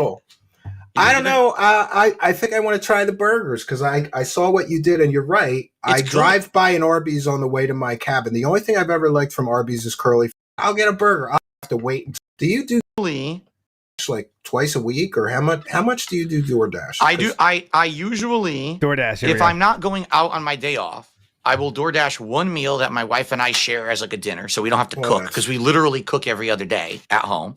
Or if I'm doing one of these big rewards after hitting 10 or so goals, we'll DoorDash the meal to show up so I can do the video live because no one wants to sit around while I'm going out to get the meal and come back. They want the food to be here on time during the stream, so that way it saves that downtime. But no, I don't DoorDash every other meal.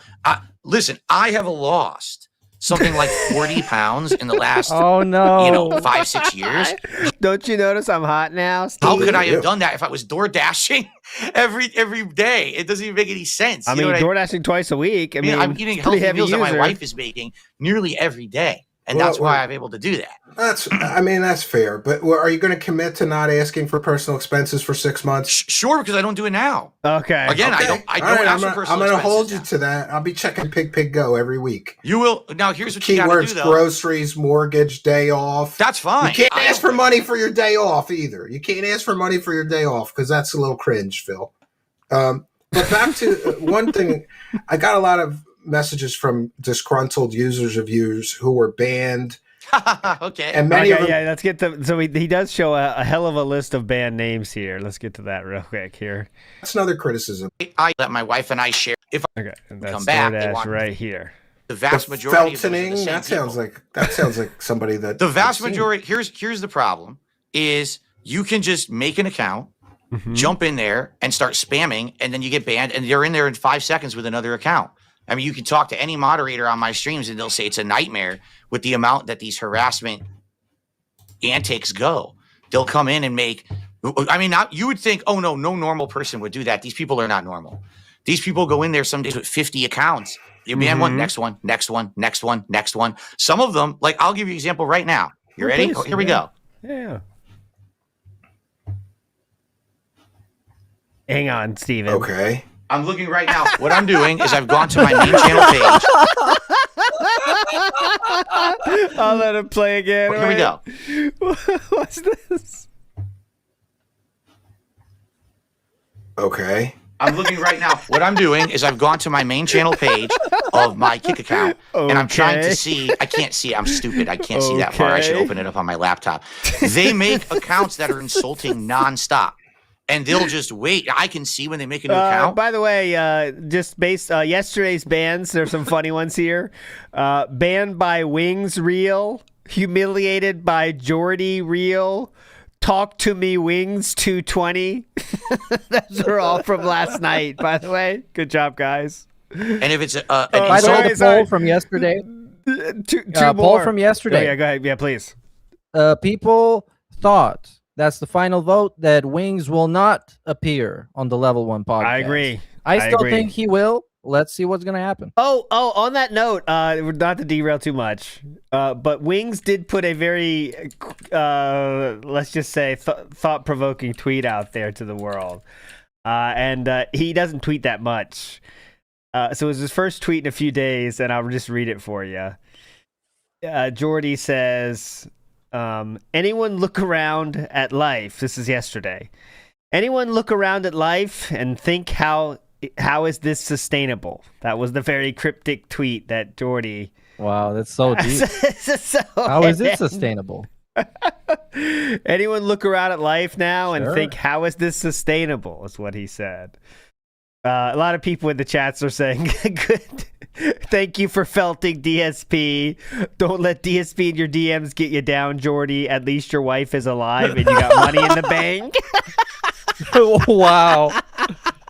A lot of people are saying that. DSP got to you? He is cancerous. Don't go near him and you'll be fine, pimp. Someone said, apologize to DSP fraud. And then I responded to them in very quick order. And so what does he have to apologize for DSP for? Not wanting to get bitch to the whole fucking show?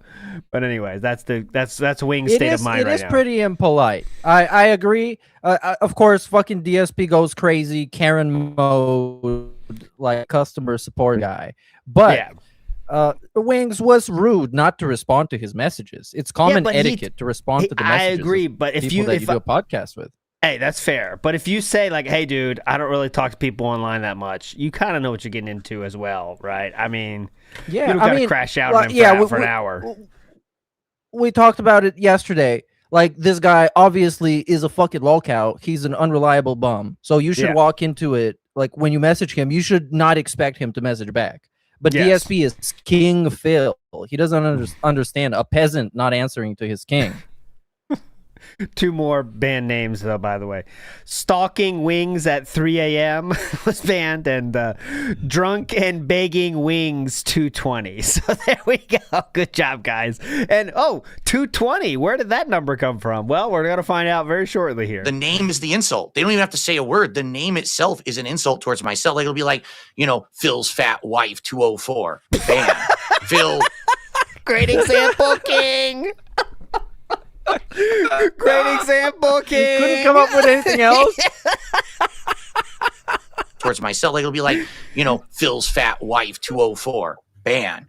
Phil, the 204. What's that? IRS is going to arrest Phil. Ban. But 1,200, 1,200 in the space of a couple months. Really? We're talking. I'm not kidding you. I haven't permanently banned or hidden 4. So there we go. That's the ban thing. It's not that important. Next up, there was talk about a polygraph, like you saw earlier in the DMs we showed. Polygraph machine, and I'm basically certified polygrapher. So for the rest of tonight's broadcast, I'm going to ask you to answer all the questions truthfully, and then after the show, I'd be willing to come to you and administer a polygraph to make sure you're answering the following questions from here on in truthfully. And failing that, I happen to find a retired FBI polygrapher that lives right in your area, and he's kind of friendly with me. He's done a job for my show before. Mm-hmm. He's in Seattle, so he has a hotel nearby your house. Would you be willing to submit to that? For what reason? What benefit do I have to do that? Because so that you could clear your name, like everybody keeps. Listen, Phil. Everybody keeps saying you're lying about a lot of stuff that we're going to get into next. So here's what I'm here for: Ashton from Keno and Andy Worski, who want you to have the redemption arc. I thought, what better way of redemption than passing a lie detector test? What better way to prove all these evil detractors wrong? I've got a polygraph set up and a chair, right? It goes in a briefcase. I could take it on a plane. I could be at your house in a couple of days. I need a little bit of time to, get the plane ticket and figure it out. But like, Phil. Okay, what do you think? You've been telling the truth. The idea. Shall I fully respond? Okay. There you go. And by the way, that's 2 offers. And here's what I would do to make it completely fair. If you agree to it, I'll do a polygraph, and the FBI retired. He's a world profile for 25 years. He's worked on tons of association. A retired polygrapher. He's an expert and he's a member of the American Polygraphers Association. He's a world recognized expert. He's worked on tons of criminal cases, worked for a lot of high profile lawyers on the West Coast. I'll get us both to do a polygraph. So you have 2 shots, and then we'll both tell what our results are. Because I haven't been doing it for 25 years like this retired FBI guy. So in fairness to you, we'll do 2 of them, and most likely we will concur on the results. So what do you think? That would mean it would be impossible for you to pass 2 of them if you were lying, in my opinion. Okay. So can I respond? Yeah. Okay. So first off, what you have to understand is very simple. All right. Please. What you're proposing to me is an opportunity to prove my detractors wrong. Okay. Absolutely. That's exactly what this is. All right. Yeah. It's a great opportunity. My I'm giving it to you. And by the way, by my own expense, I'm going to pay for the other polygrapher. I'm going to pay for the flight, the hotel. I'll pay for my meals. You don't have to pay for anything. I'm going to pay for it all. Allow me to respond, because you're not letting me respond. Oh, go ahead. I want you to respond, Steve. Please, okay. Steve. All right. Please. Let me get my full story out. My viewers, my supporters, the people who actually like me, who are on my streams every day, who watch my content, who support me via all these contributions, right? Yes, the thing you beg for. Don't give two flaming shits about anything that my detractors have issue with me. They don't. They know all about all the controversies. They've heard my answers. They're happy with them. You understand? They don't give a shit. In fact, if I bring it up on my streams, they get upset. Like, why are you bringing that up? You know we don't care. We don't care what this one said about you, what that one's saying about you. That's fair enough, but wouldn't it be good to just turn the page and never have to answer any of these questions again after you pass a polygraph? Let me finish the answer, because here's the second half of the answer here. Oh. The detractors that I have, all right, it's like chapter 2, Stephen, have found a financial incentive to never be satisfied by any answer I ever give. By anything. Even if you pass a polygraph? Even if I passed a polygraph, even if right now I opened up my bank account to show you all the information, even if I showed you every possible thing to clear up anything they've ever said about me, they wouldn't care, because they'd immediately pivot to the next thing they don't like, the next thing they can over dramatize, the next thing they can make drama out of. But don't you think the people that are in your corner would say, like, look, he passed a polygraph. Those bank leaks weren't his spending. This is not an issue anymore. The people that are in my corner and don't care. Like I said, they literally don't want to talk about this shit ever again. They're done with it. This stuff is the bankruptcy stuff is 5 years in the past. They've already accepted my lies about that stuff, so there's no need to bring it up again. DSB is right in this case, by the way. I mean, this is how he has to do it. Yeah. He'll never go to do a polygraph. Very interesting. So. I think the reason why people still think that he's lying, even though he keeps explaining himself, is because when he explains himself, he lies. And then that gets proven. So, of course, like, what the fuck? Of course, people are going to keep going about the same things. And he's going to go on 15 different interviews talking about the same things. Because he lies about everything in a different way every time. And then that keeps people engaged into what the fuck is actually the truth. And exposing him. That's the fun part. So it would actually, if he did take a polygraph, it would be something. But again, he's right in saying he's already convinced the dents that need to be convinced about his lies. So why open that up again? Big ups to Red Theory says, bring a couch of shame like Maury, Steve. The lie detector test determined that was a lie. And then DSP runs down the hallway. Whatever, the guy dancing. That'd be very funny.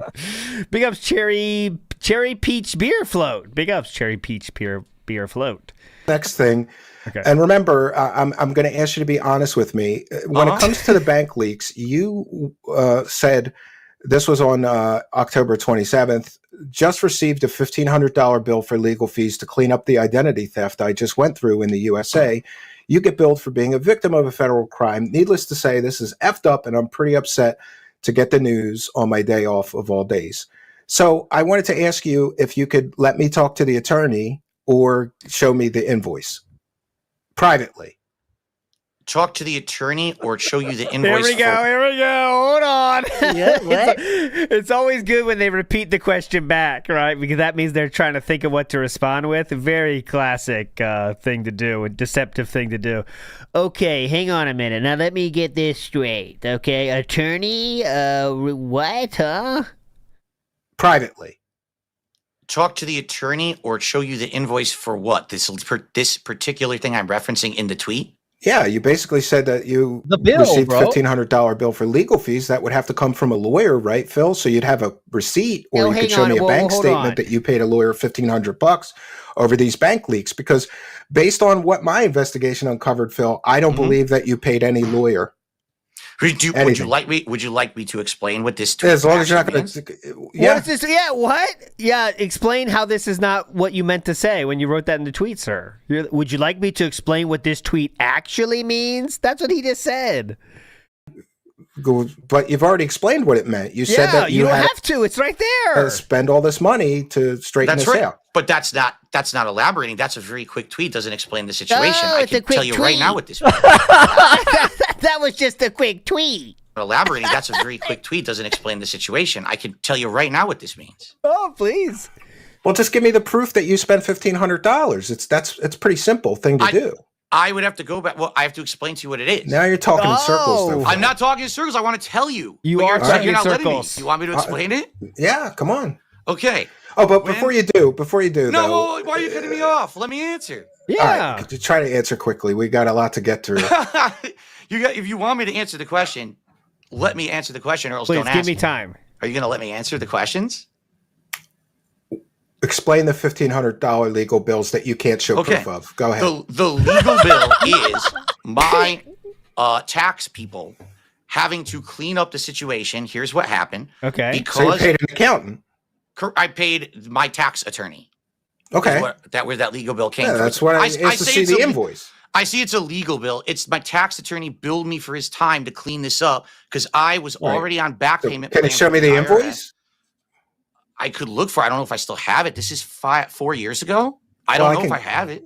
I can call them and confirm if you give them permission to talk to me. I can look for it. I mean, do you really think that I want people contacting my tax attorney? I just want to show you this because I have a lawyer. I have a lawyer in my family, so he's written. It's an NDA there. He has prepared. So Steve has an NDA prepared for this, obviously, because he's ready to go. Love this. How much you're making so deep? Yeah, he was ready from all angles. When you go to Burger King, grocery shopping, how much your back tax payments are, what your mortgage company is, and how much you pay that every month, how much you're making on YouTube, they'd have to know, how much you're making on Twitch, what accounting firm you use, and what they're charging you. The odds of somebody knowing all that information, it's like it would take a 007 CIA operative to fake these. He's talking about the bank leaks. Phil, you don't see that. Do you understand that there's direct correlation? You say I went to Burger King and the Burger King charge is there on that day or the day before. You say I'm getting a haircut. 8 times somebody caught you saying you're getting a haircut, and those haircuts are on the bank leaks. And do you understand that the person that did that is a retired police officer? The person that found that information is a retired police officer. I think he's called BrosydePhil.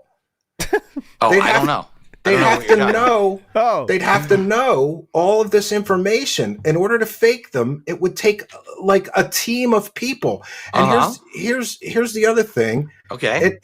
Do you understand that like people can track things down? So sure. You know where those leaks came from, right? They came from an audio recording of somebody who socially engineered on their telephone calling an online teller at your bank and listing off all of the charges for that whole 18-month period.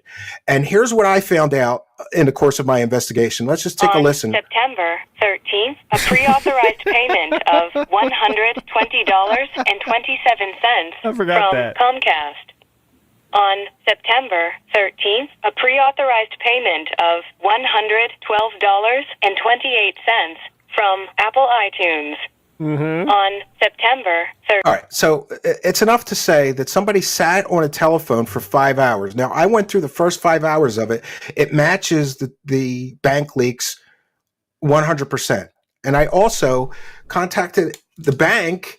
This is the online teller at the time. That's the voice they use. So for somebody to fake this, they would have to have the software development kit for the telephony for this bank software and the text-to-speech that's used in this. They'd need the software development kit. Do you know what that costs? No, I don't know what that costs. It costs tens of thousands of dollars. Somebody would have had to spend tens of thousands of dollars to fake this 5-hour phone call with your online bank teller, Phil. Yes. You don't think that sounds like overwhelming evidence that they're real? You mean to tell me one of your detractors spent $10,000 on a software development kit? Are you going to let me respond now? Okay, let's hear it. So you're saying There we go. Let's do the typical. Okay, so let me get this come straight. on. Let me get this straight. Here's your question. Okay, hold on a second. You heard this clip, this 5-hour clip that supposedly someone recorded off of some phone line. Oh, bro. And this is 100% indisputable evidence that it's true. That's what you're saying. No, I'm saying that I went through and somebody really did sit on this online teller and then transcribe every charge to a spreadsheet. It matches this 5-hour recording. Do you know the time it would take somebody to first fake this recording? And then again, they'd have to know everything you spend money on. And all of these charges that are near your house. Did you know that all the charges are within just a few miles of your house? And that correlates perfectly to, being right near your house. Here's a perfect example. And I've redacted as much as I can. We already know this. This is the supermarket. This is the supermarket where you shop. It's 3 miles from your house. 4 miles. I'm sorry. Mm-hmm. And do this mapping with. So he's just very much proving that obviously the bank leaks are real. Everyone knows that. So let's get to when DSP tries to answer this. Oh my God, he's bringing up everything. Go ahead. Yeah. Yeah, this amazing, by the way. Amazing that you get to see DSP faced with all this data. And of course, he defends himself as if he was in court because you can 1,000,000 billion% prove that it was him. Yeah. So obviously you are self-felting yourself. Yeah. But I mean, that's just... Everybody can tell he's deflecting and being a weirdo about it, and everybody can tell that it's real. So that's all we know. Everyone with a brain knows it's real, but DSP has to come up with something. So he's just trying to find things that aren't 100% guaranteed. Like, how do I know how it works? Oh, I don't know, guys. That's just what he's gonna say. Correlates to the fake. Finish so I could respond. Yeah, please go I'm ahead. not finished, so respond so far, and I got more for you. Yeah. I got a lot more for you, Phil. You can either admit that the bank leaks are real, and those are your charges, or you can continue to lie to your viewers and everybody else. It's up to you. I told you about that road to redemption. So come on. What are we going to do here? So are you done now, or do you have more to say about the bank leaks? I'll respond to all of it when you're done. Well, the reason that people are so upset. Wow, look at this. Such a bitch way to talk about something, too. You let me know when you have everything you want to say gone, and then I can just try to pignatize my way out of all of it. You can't have any comeback, though, okay? So when I'm done talking, you have to be done, too. Can you agree to that, Steven? That's what he's saying. Like, Yeah. Like, you can't say anything back to this, Steven, okay? Agree? You got that? Okay, here I go. I'm going to start lying now, but you can't say anything after this. You could see in these charts, it shows that you're begging your... I'm talking about the bank leaks so that I can respond. And come on. I'm just waiting for you to be done. See? And then I'll respond. Because there's no all right, point I'll in show you. responding. All right, then fine. I'll show you Go some ahead. more evidence, and you can try to explain all of this. The hair website. You're going to say that's not. Yes. Is that your wife? Shout outs. That's a card from WPIG I made. That's not the real logo, but cool. Incredible. For those that don't know, though, that picture, I don't know how someone found this, but this picture was on the Curls and Twirls official, the cat part. The Curls and Twirls had a Facebook post, and someone found that. Who knows how the fuck they found it, but that Catherine was on the Curls and Twirls website, that part of it. But there we go. Do I got to get a facial recognition expert to show that's her? I don't think that's her. Facial recognition expert. Get him in here. We need him. He says that's not her? A recognition expert to show that's her? I don't think that's her. Where to get your haircut, Phil? Where to get your haircut? That's her, man. How can he not tell that's her? That's her. I'm not going to tell you because then people are going to You can't tell me because you get your haircut at Curls and Twirls. Did you hear what I just said? Your wife's on the website, Phil. Yes. Steve, are you listening to what I'm saying? Did you hear what I just said? You said you can't tell me because your detractors will use it against you. That's not what I said. Okay. At all. What tell me again. You got to calm down. Listen. I get it. I do. You're excited. You think you got me on something. It's all good. And I'm actually I got you, Phil. I got you. I haven't even started on these bank leaks. There's a mountain of... Right? At the end of the day, when we're done here, I'm not going to be upset with you at all. I want you to understand that, okay? Yeah. Right? I'm not going to be pissed. You're getting very agitated. You're talking over me. You still haven't even let me respond yet to what you're saying. I've been asking, and you keep going. All right? I can't say where I get my hair cut, because if I tell you, they will harass the person who cuts my hair. It's curls and twirls. You already said They'll that. find them. They'll still fuck with their public information. All right, so can you show me the receipts? Steve. Receipts, Phil. You have. I get it. Can I ask you a question quickly? What? Yeah. How do you expect to get anything out of the show if you won't let me talk? Like, I'm trying to talk to you. Okay. Else. More. The problem is that you haven't even let me say a word yet. You kept yelling. I'm trying still not talking. Oh, Curls and Twirls had shut down by that time. Yeah, but he used to go there. You said it all the time. Can I give my response? Yeah. Because all right. Why are the bank leaks fake? Explain it to me. And why are there all the correlations? Let me say this. I'm trying to do you a solid with this appearance. I really am. I'm hoping that you're going to get a nice boost of attention on your content. I'm trying to give you a solid here. Because of this, I do. You're going to have an issue having future guests come on your show if you yell at people like this. I don't think they give a fuck. I'm not yelling at you. I'm not yelling at you. Oh, you absolutely have been yelling at me. And I'm not, just so you know, I'm not upset. Okay. All right. But you are very agitated. Oh, well, then I apologize. Excuses. You're making excuses. You're not answering the question. I'll let you answer, but let's go. I got more to show you. Okay. So, in regards to everything that you just presented, okay, have you actually yourself called supposedly this phone line and heard all of that to confirm that it's real at all? Oh, that's unreasonable I would need request. to commit I federal confirmed crime. that was the bank teller voice during the periods that you don't have to say if it's reasonable. Yeah, you don't have to say if it's reasonable. You just have to answer. Okay, the question. so I didn't hear commit a yourself. federal crime to get this evidence. Therefore, I'm not qualified to talk about it. Is that what you're saying? It's not that you're not qualified. And to I talk agree about with it. you. It's a federal crime. I don't condone what they did, but the information is out there. I got to use it. So can you, within a shadow of a doubt, confirm that that information is actually real? Yes. I believe so. Yes. So you're saying you can confirm it? Oh yeah.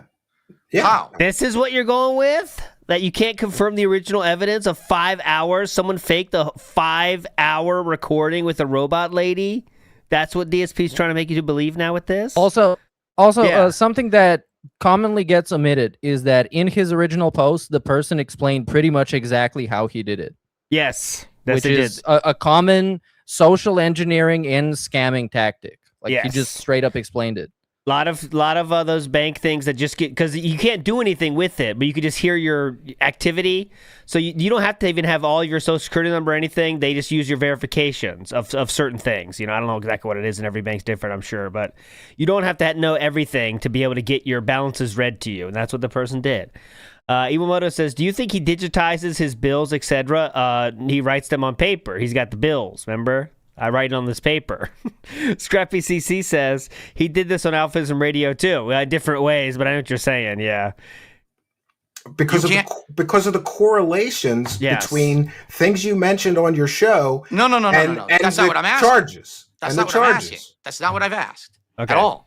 Go ahead. I'm not asking you if you think that could be my information. I'm saying, can you confirm? Phil, look at this burger. That call. Well, not 100%, but the preponderance of the evidence can confirm. There you go. You can't confirm it's real, right? Why can't you confirm it? Because it was obtained through a federal crime. Do you understand that? So what? So you don't know if it's real or not. So why do you think? No, I have a reasonable suspicion based on available evidence that it's real. Here you are crying about Burger King. No, we're not done yet. No, I'm not done yet. Here you are crying about Burger King, and there's a Burger King charge at the same time on the bank leaks. Is that a coincidence? I'm trying to answer you, and you're already moving on and talking over me. Do you understand why you're going to have a hard time getting guests moving forward? If I love this thread here. You'd understand it's going to have a hard time for you to get guests coming in the future because of how you're treating me. I just want you to know that, Steven, okay? Just for your own benefit. I have a hard time getting guests because I don't really... I do most of my shows solo. I don't care if I have a hard time getting guests. Yes, and thank you, Rama Brahman, as well. It should be noted several people independently verified this call with the information. There was other people that went through the same methods themselves to get to that call, even though that also is a crime. But you know what I'm saying, Meerkat, right? Like other people did do the method and found the information to be there. So But anyways, DSP is assuming, like most people don't know that shit, right? So he's trying to say that because they got the information in an illegal manner, that means the evidence is wrong by default because it was obtained in a illegal manner, I guess. Trying to be reasonable with you. Like I said, he's treating this like we're already in the courtroom when it's not. Like for us to prove it, we would need literally actual bank statements from his bank that correlate to these charges. Like, of course, we're not going to get a team of lawyers and have a lawsuit. Yes. So let's get to about 2 hours, and I agreed, and that was it. Right? Are you going to run already? Come on. I'm not. What are you talking about? Who's running? I'm not going anywhere. Come on. All right. Well, I'm going to ask you to respond to this. In the bank. I'm going to ask you to respond to this. But we're not done yet. I'm still. Well, I'm still showing you the overwhelming evidence. For beauty/personal hygiene. So I can respond. Yeah. I want to talk, but you still haven't let me. Oh, come I have on. to say, and then you can do whatever you want. All right. You just admitted you cannot actually verify that call is real. Let's let him explain it one more time. Then we're moving. Reason and suspicion to accept it or think that it's real, but you can't 100% prove it. I believe a judge and jury would agree with me. That's fine. In a court of law. That's but fine. You can't prove it, correct? But you can't prove it. Nothing can be proved 100%. You're right, but the correlations. Now, Phil, eight times on your show you talked about getting a haircut, and the charges are there at the appropriate dates. That's a coincidence? That's all a coincidence. Dude, you're doing it again. Oh, you God. haven't let me finish. I don't know if your viewers are actually interested in what my side of the story is or not. They are 100% convinced that it's real. Yes. So based on an exhaustive, detractors are right, is because they, number one, go after that researcher and find the same. I found it's on the. Are you done? Can I keep responding with my answer now? I'm trying to get you to answer. Yeah. I'm trying to answer, but you keep. Oh my God. Evidence. Fair enough. I believe everybody that doesn't have a mental deficiency would believe it's real. Yeah. Fair enough. So fair enough. Fair enough. I can't change it. Fair enough. So just to recap, I think everyone that doesn't have a mental deficiency will think it's real. Fair enough. Fair enough. Fair enough. I mean, would believe it's real. Fair enough. Oh yeah, I agree with you. Real. Fair enough. Yeah, fair enough. So everybody that doesn't have a mental deficiency would believe it's real. Yeah. Fair enough. So fair enough. Fair enough. I can't change your mind. Fair enough. There's no reason to argue with anything, right? Go ahead. Why would I sit here and say, well, here's what it really is? There's no point. No matter what I do, I'm not going to convince you otherwise. Correct? Now, fair enough. I will say this. Whether or not it's real or not doesn't matter. If it is real, all it means is that I was an idiot who spent a lot of money like a moron very frivolously. Yeah. And I made lots of mistakes. So it's real. Right? So don't you think it'd be better to just admit that and move on than this Let me keep coming continue. up? You're Hold on. Let me finish. Admit that and move on. Then this let me keep coming continue. up? You gotta let me finish. Oh, Be Awesome One is a legend and came in, just DM me and saying, actually, DSP did upload that moment to YouTube. The 11-year-old, it was uploaded at first. Big ups, Be Awesome One. So, yeah, that is fake news we spread. But now we set the record straight. DSP did upload that little bitch of a kid thing. So, anyways, go ahead. That's But awesome. Don't you think it'd be better to just admit that and move on than this Let me keep coming continue. up? You gotta let me finish. You gotta stop talking over the guest. So We're I can having a finish my conversation. I'm statement. not talking over you. I'm just trying to finish my statement. I lose track of my thought when you interrupt me like that, Steve. Just so you know. And again, I'm not angry. I get it. But please let me go finish ahead. my train of thought. God, so annoying. All right. So, even if every single thing in those bank leaks are absolutely positively true, all it means is that I was very irresponsible with my money. I was in a bad financial situation. No, it would mean you committed fraud. Sorry to interrupt you again. That's what it would mean. All right. All it would mean is that you committed fraud. Yeah, fair enough. In what way? Because I you told everybody that you needed because you told everybody that you needed money for one thing and you spent it on other things. That's a form of consumer fraud to some people's minds.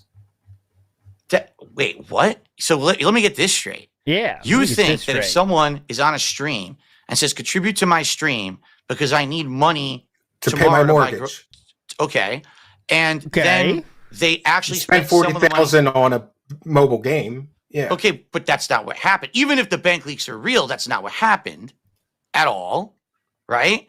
I will tell you this, Steve.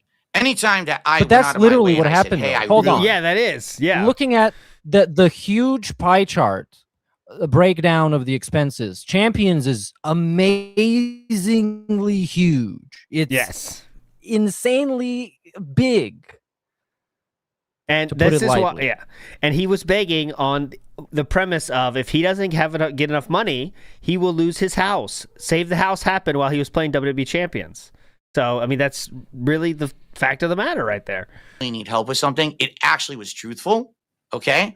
Were there times like I got caught out on this during my documentary by June the King, where he outright said, now, wait a minute. I have a stream where you said you needed money for this, but are you admitting that you spent money on something else at the same time? And I said, yes, I'm admitting that. But the money always went to what it had to go to first, and then it would go to other things as well. All right. I'm not going to tell you if I said, hey guys, I need money to pay my mortgage tomorrow. Can you help me out? And I got that money that I didn't also buy a sandwich. You know what I mean? Or like, that's ridiculous. Hogan. Now, you're saying $40,000 spent again. Who even knows? Where they get these numbers from? I don't know what number that even means. If that means DSP would in the future admit to spending almost as much as a luxury car to Wings about WWE Champions, and to Asmongold he would say tens of thousands. So that number turned out to be correct. A year, if that means forever. Have I spent money on mobile games? Yes, I've admitted that publicly. Yes, I've spent thousands upon thousands of dollars on mobile games. All right, I've very carelessly treated my money over the years. That's why I ended up in the bankruptcy. That's why I was living paycheck to paycheck, stream to stream. Okay, but I never outright came on a stream and said I need this, raised it, and then ran and spent it on something else directly. What you're implying here is that I'm like some kind of a degenerate gambler who would say, I need the money, and then I would go bet a lot of people are addicted to games. It's not something to be ashamed of. I know. God, Steve, I've talked about this, about my past, that actually before this WWE Champions thing, I was actually way more addicted to a different game called WWE Supercard and Dragon Ball Z Dokkan Battle. That those two, I was actually spending way more on than I ever. That's a scary thought, King. Just to be honest with the new numbers, you spent more on those? Spent on WWE Champions. Okay, so I know all about the addictive nature of overspending and all of that, and I have publicly admitted I've done it. All right, okay? Phil, can we go through the haircut evidence and then you tell me what you think of it? Steve, can we do that? Can we just go through now, it? The haircut I evidence. just finish my answer? Okay, and then you've been finishing your answer for 10 minutes here. It doesn't matter if the blank leaks are real or not. I'm telling you my perspective. I've already. Do you understand? It matters to your audience. It matters to the internet. Steve. I've explained this to you already. Phil, if you're begging for money constantly and you spent 40 grand on a mobile game, that matters. You're telling people you don't have money to buy food and you spent 40 grand on a mobile game. That matters. It goes directly to your integrity. What are you talking about? You literally. So here's the problem. You are completely extrapolating the situation. You're acting like on one stream I said I need money for groceries, and then immediately I took all that money and spent it on a mobile game. That never happened. Never. If I asked for money for something, I spent it on what I needed it for, and then maybe I spent money on other stuff as well. That has nothing to do with, he blew it all on the mobile game. That's why he needed more money. No, that's ridiculous. Well, mobile game, DoorDash, gin, there you go. So well, there you go. Fair enough. But what you're implying then is anyone who ever asks for support on a stream can only directly spend it on responsible things, and you have to police what the person spends the money on. That's not true. That's extremism. No, this is not at all. No. If you spend literally 40 grand on a mobile game while saying I will lose my house, guys, if I don't get enough money this weekend, that's a little different. Yeah. It's he doesn't know how to answer this one. This is the best he could come up with. That is so false. That is such a fallacy. Yeah. So you don't want to address the correlation. There's 20, 30 of them, Steve, where you talked about something and it's on the bank leaks. It's on the bank leaks. Which we can't verify are real. You talked about 8 haircuts and 8 times it's on the bank leaks. Let's get into this. Which we can't verify are real. That being Phil's hair. So that's it. So it just comes back to we can't verify are real. So you heard his voice there. Let's get to Bro's side now, where the 220 comes from. Wesley says, it's only a federal crime if the leaks are real, but if they're fake, then no crime was done, and he could easily prove it. It can't be both. Correct. If someone faked bank leaks, that's not a federal crime if I just make up bank leaks. Hey guys, I got Meerkat's Bank Leaks here. It's $20,000. He's playing Uma Musume. Next. Hell yeah, Meerkat. I love him. Yeah. I always win. I win more than I lose. I got to tell you that. But hold on, I forgot. Yeah. You made it about my bank leaks. I got concerned that you got him for a moment. I was almost about to be felted. But also, there was the whole other different leak that he had that wasn't a leak, but was a leak, or was kind of a breach or whatever. I don't know if they talked about that, because DSP obviously is trying to deflect for his damn life. Yes. And ultimately, he made himself look even more guilty because he said that it doesn't matter. And I guess it does. Yes. There's people accusing you of something like that. Anytime he brought up the literal thing. Even if it is true, it doesn't matter. Like, if it's not true, you don't enter that realm of possibility if you know something's not true. If someone says, you did this thing, and I know I didn't do it, I am never going to say, even if I did do it, doesn't matter. You don't have to get to that point because you know you didn't do it, right? It's very simple, right? That's why if people really don't do something, it's very simple they can disprove it very quickly with few words required, right? But DSP, again, he says a lot longer than that, so it is true. Yeah. Infamous KS says, ALT Bank Leaks 50,000 Tier 3 gifted subs to Emiru. How'd you find that? Come on, no, that's not. 50K is ridiculous. Yeah, Way more than that. I had to look her up because I'm not familiar with her. And yes. she's great. I would invest 50,000 more. I've sent her a lot of messages behind the scenes, but she's not answering, so I might go on her stream and beg for a response live, maybe later. Yeah, you should do that. Oh, man, Jenkins says, Phil could show his real bank accounts anytime. Yeah, he never would do that. Obviously, I don't think he has to. I mean, he could do that, you're right, but again, that is a case where I think it really is stupid to show him. But, he did, these are his real bank leaks, guys. It's very clear that they are. But Ira says, wow, how Phil views talking like it's turn-based. Yeah. Let me say everything I want to say, and then let me debunk all of that in one big chunk. It's easier that way, okay? I don't want individual questions, Steve, okay? So are you done? Are you finished? Are you finished?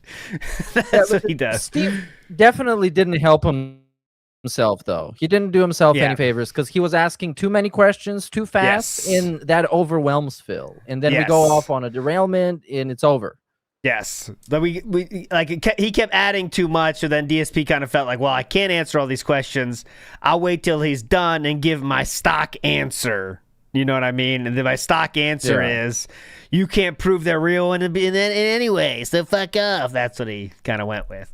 Wesley says, you can't constantly have leftover money after paying your bills unless you aren't saving or are lying about how big the bills are, so you can spend it on games. That's like Madoff lying about returns so he can make money.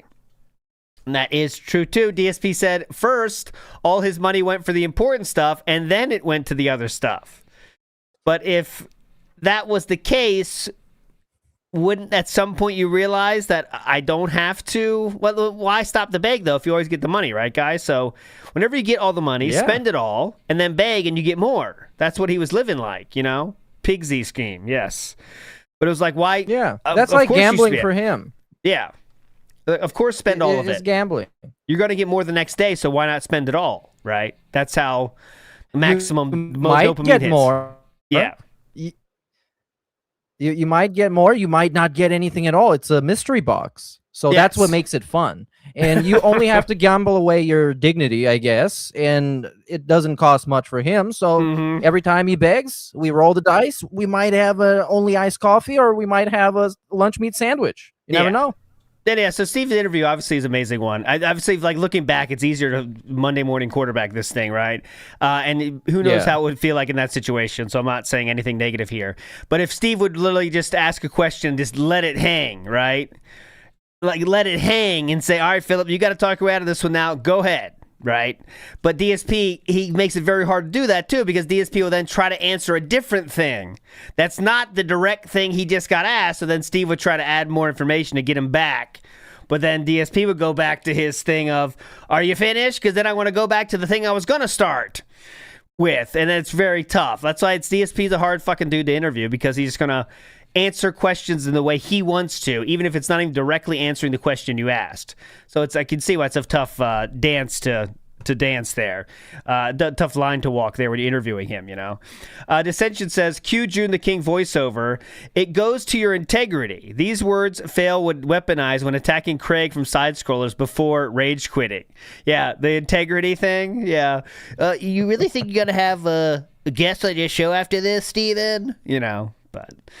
Quasar says, this is the way he talks to Cat, unbearable. I hope not. I don't think they talk enough for that, honestly. Rare Tricks of the House is the end of the leak. That's one of the biggest mysteries of all time, is what their dynamic actually is. Because of course on stream they're weird as fuck, they're awkward, they have zero chemistry, but you never know. It's always been a mystery to me. Bill Brasky says, Phil went to Scopely to cancel the Supercard lease and walked out with a brand new Champions lease instead. Sounds good. That's what he did. Yeah, it's a buyer's market for Hogan's. Uh-huh. I wonder why, if I ever did the interview with DSP, I'd say, why did you, what was better about Champions that stuck in, you think? Because you did play Supercard a lot, but then you said that was so annoying you quit. But then you went to the next game and spent 7 years on that puppy. So what made that better, I wonder? Quasar says, oh, big ups, Quasar. I didn't read that. I hope they don't talk at all. That's what I really say. Rare Trick says, the end of the Leak Text Kino Casino arc really is like a fine cheesecake, rich and satisfying. That's where we're at now. And it's a nonstop action from here on out. All right, everything is action now because this is very close to the end. Iron Reaper says, Phil claims his identity was stolen and they stole money. That's why he paid $5,000 to his lawyer. This is 100% unrelated to the bank leaks, but he will use both incidents interchangeably to confuse you. Oh, so right. He was paying... Okay. He's paying for the identity theft, not the bank leaks. Okay. Yeah, it's tough to keep up with all the stories, but big ups, Iron Reaper. That is true. Mimsykin says, how would you feel if you actively saw your viewership and donation numbers declining? You set up like 10 big payment plans for your setup on Amazon. I mean, someone that loves credit and thinks money's never going to stop coming in. So that's how it works. And Rodrigo Marcondes says, Steve had the right approach. Call DSP a bullshit or liar and don't let him respond and enjoy him looking annoyed and humiliated. If you let him answer, all he does is BS you and talk in circles. Yeah, I understand that part too. Like, if you give him runway, he'll take all available runway and talk for 10 minutes. And then you don't, and he tries to say all the shit that's unrelated. I get that too. It's tough. It's not, I'm not saying it's definitely not an easy fucking job. And I think Steve did a great job at this one. It's very tough. You're never going to get him admitting to anything. Yes. Anything at all. Yes. So you got to fight against that, right? You're not going to get to him. You can't win. You know what I'm saying? Like, there's no winning when you're talking. You got to say as much as you want to get out and hopefully give him a chance to say something addressing the question, and he usually won't, right? But okay, let's get the BrosydePhil section. We're already at 2 hours now. Let's go. Because people did the same retired law enforcement officer did FOIA requests, which prove you lied in that side-scrollers interview. 100% proves you lied about all of this bank leak stuff. I have no idea what you're talking about. You 100%. Well, I got a video, but joining us to talk about this is our retired law enforcement officer friend whose work I checked, and I also verified his FOIA request and spoke to the local police to verify what he did was accurate. Can we press pause for a second so we can talk about stuff? Yeah. Can I please pigmatize first? You're just throwing insane amounts of stuff out here, right? It's called evidence. You don't have any. We have lots to get through. But that's the problem. Steve, listen to me. Please listen to me. All you're doing is throwing things, right? I try to respond, and as I'm responding, you move on to something else. That's not actually a conversation, nor is that considered any way a fair shake. I would like to respond, but every time I'm trying, you yell over me and you move on and you play a 2-minute video and there's nothing here that I can do because you won't actually you talk retired law enforcement officer. He spoke to the detective that you talked to. You said in the side scrollers interview that sometime prior to the bank leaks, you didn't file a police report. By the way, your bank would have. Did you know? My wife, I mentioned she was an accountant. Do you know what she did? She worked in the fraud department at Beneficial Savings Bank for 20 years. And she told me that you, Phil, said that these people got access to multiple of your accounts.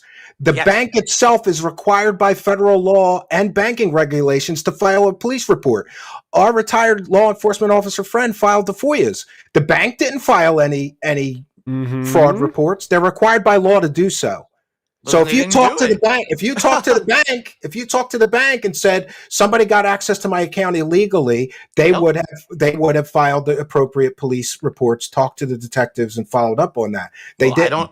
And you lied. You lied about when you said the police only investigate human trafficking or something. No, hold on. We've got another video for that. We've got another video for the FOIAs proving.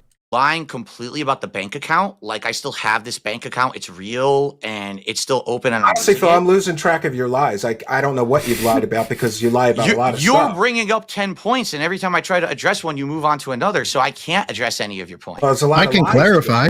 I can clarify.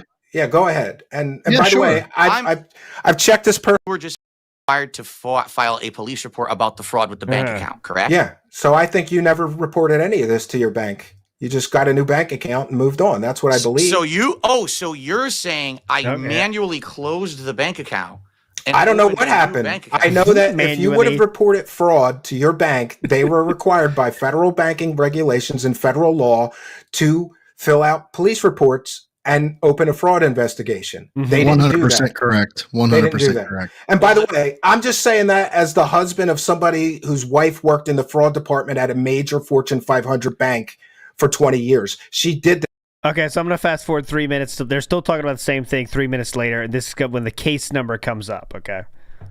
A cybercrime. They're required by law to investigate a crime. They can't just ignore a crime. Yeah. Okay. We've got the receipts here, Phil, of you lying to the side scroller guys. Now stop. No, stop playing the video because I have something to say. Yeah. What's the case number? Stand by, please. I have that up. Stand by. He'll get it. Hold on. Stand by. We've got all the receipts. We've got all the paperwork. This is the case number this is the email, right? Stand by. Hold please. 21-532. That's correct. That is the case number. Oh, she was so surprised. Yeah. This is one of those cases. Like, lying is bad, okay, guys? But if you are DarkSidePhil in this situation, okay, you've lied about 1,000 things. Why don't you just say no on this one? Like, I don't understand. You lied about everything fucking else. Just say it's the different number, bro. It's pretty easy. Yeah, he could have done that out of all the times. Yeah. Why is this the case? You tell the truth and say, well, that is correct. That is correct. Gotta give him credit, though. He told the truth. He did tell the truth.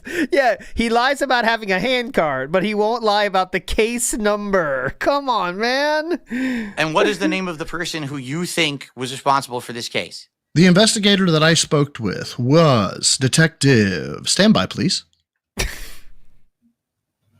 Christopher Edwards. That is not the person who I spoke with. I have completely different information here, and it was a woman. So who cares? I mean, that's irrelevant. They got the same case. Someone else is talking to you about it. Who's that person? I'll happily call them. What's her name? We'll call them and verify. I'm not going to say it publicly. I can give it to you. Oh, come on, Phil, with the obfuscation again. Isn't it convenient? Every time pressed for receipts, you don't have one. I have. We've got a mountain of receipts here, Phil. You don't have any receipts. You have excuses. You have no receipts, Phil. You have nothing, Phil. That's why I'm going to give it to you. She's a police officer. I think she... Like, we've seen anything. We've seen polite interviews. We've seen people just clown on him. And this is what we needed, somebody to just rip into him and just call him a liar and make him uncomfortable. And showing everybody a bunch of clips that expose him for being a bitch and a bunch of data that expose him for being a fucking fraud. So this is really the end of the Kino arc, by the way. This was really starting, because this is all set up by Triple P, by the way. Triple P's the reason this thing happened, and DSP definitely did know that. Here's a little bit more of it. We'll put the link below again for this. I didn't just blindly accept that what he's saying is correct. I made phone calls. I checked through the haircuts with Pig Go and checked that the clips are accurate. That's Phil saying he got a haircut. It's on the bank leaks. This gentleman found all this information, and that's the hallmark of a great researcher. Another good researcher can go after him and get the same results. I got the same results, Phil. His information is accurate. His receipts my are point. My point is, Phil, you have every reason to believe that I'm out to get you or something like that. I don't even know who you are. Truly, I have no clue. That's fine. That's fine. You know what? Hey, that makes it all the better for me. No lie. The fact you don't know me, cool. I'm not, whatever. My point is this. I take my honor, my integrity, and my honesty very, very seriously. I am not outside the scope of law enforcement. I work for a private company now, but my honor, my integrity is everything. To that end, I hereby decree and state, it'll be on the recording when I contact whoever the fuck it is. I don't know this person's name, okay? If you say it is investigator, we'll just call her Miss Smith, and I get to talk with Miss Smith. I hereby promise and swear I will not pre-sell you. I will not say Phil Burnell is just this giant piece of shit and he's this and he's that. But Phil, I'm not going to cut any corners. And if she just says, oh, I don't remember, or she says, oh, I don't have this or I don't have that, I'm not going to preconceive a judgment, but at the same time, I'm not going to say, oh yeah, Phil was completely right in that she didn't, or that she lied to me and said, oh, I never said that or anything like that. I'm not going to do you dirty, but So DSP would obviously not agree to this. Tell the name of the person, because BrosydePhil, I believe in this case, wants to talk to the investigator of the thing, because that would prove that DSP did, or at least the bank did, make a police report. That's what they're trying to go through here. A lot more stuff, though. He did. Yeah. He did. I don't know how much time we have left. Yeah. Yes. BrosydePhil did obviously talk to that person. That's the 220 thing. You got the link to the 220 thing, Meerkat? Do you want to play that at least? Well, it's... Because it doesn't show up in here, right? It doesn't show up in here. It's the... BrosydePhil has the video about it, and Pixar of Animations made a video about it too. BrosydePhil, after this interview, to prove that this is correct, BrosydePhil gets in touch with the officer named Officer Whitney. Yes. BrosydePhil, I got it here. Yeah. Here it is. So this keeps going for a while. Obviously, there were just two more things from this interview. They ask about a lot of stuff. They ask about Keemstar. They ask about a lot of other things here. You could have taken the 50 grand and stopped begging your audience for money constantly, but instead you just went right back to begging your audience. Yeah, because it's called being promised the master your of your own parents. destiny. There you go. What the hell are you talking about? And you played WWE superstars on your wedding day based on the concurrent views or concurrent logins. WWE superstars. Yeah. So then after this, BrosydePhil did contact the policeman, and this is where 220 was born, entered into the lore forever. Let's get to that moment here. So this is... He did. Either way, if he's like, oh, I recorded it, and she said this, and I'm like, that's kind of an outlandish thing for me. Of course he didn't.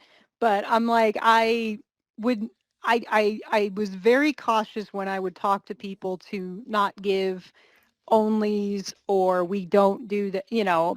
And there were times and calls I referred people to the FBI, but that was if I was tired of talking to them and they were what we call a 220, you know, kind of mental. And that was just for fun. A 220, you know, kind of mental. You have no idea how much that like you just gave. So kind of mental 220. Also of note from this call from this person was the cameras. I think I should show that part as well. So the cameras was a weird thing that the policeman said. Here we go. So I did drive back there. So this policeman claimed did drive back there because, you know, they're getting a lot of calls from that person. So they wanted to check in on it, okay? It's like a dead end. There's like a big fence and all this stuff. And I drove up to it because I'm like, well, if someone doesn't want me there and they're claiming to be a victim, I want to. Yeah, so that's why DSP, again, we've listened to this use here. I'll put the links below. But the person said that DSP said very specifically, we don't want you to come here. You know, don't come to our house. So that was strange for a police officer. Like you said, some shit's going down, but why don't you want us to come?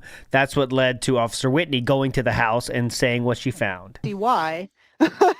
So I did drive back there and I saw a bunch of cameras posted up on the outside of the condo that he listed as his address. Yeah.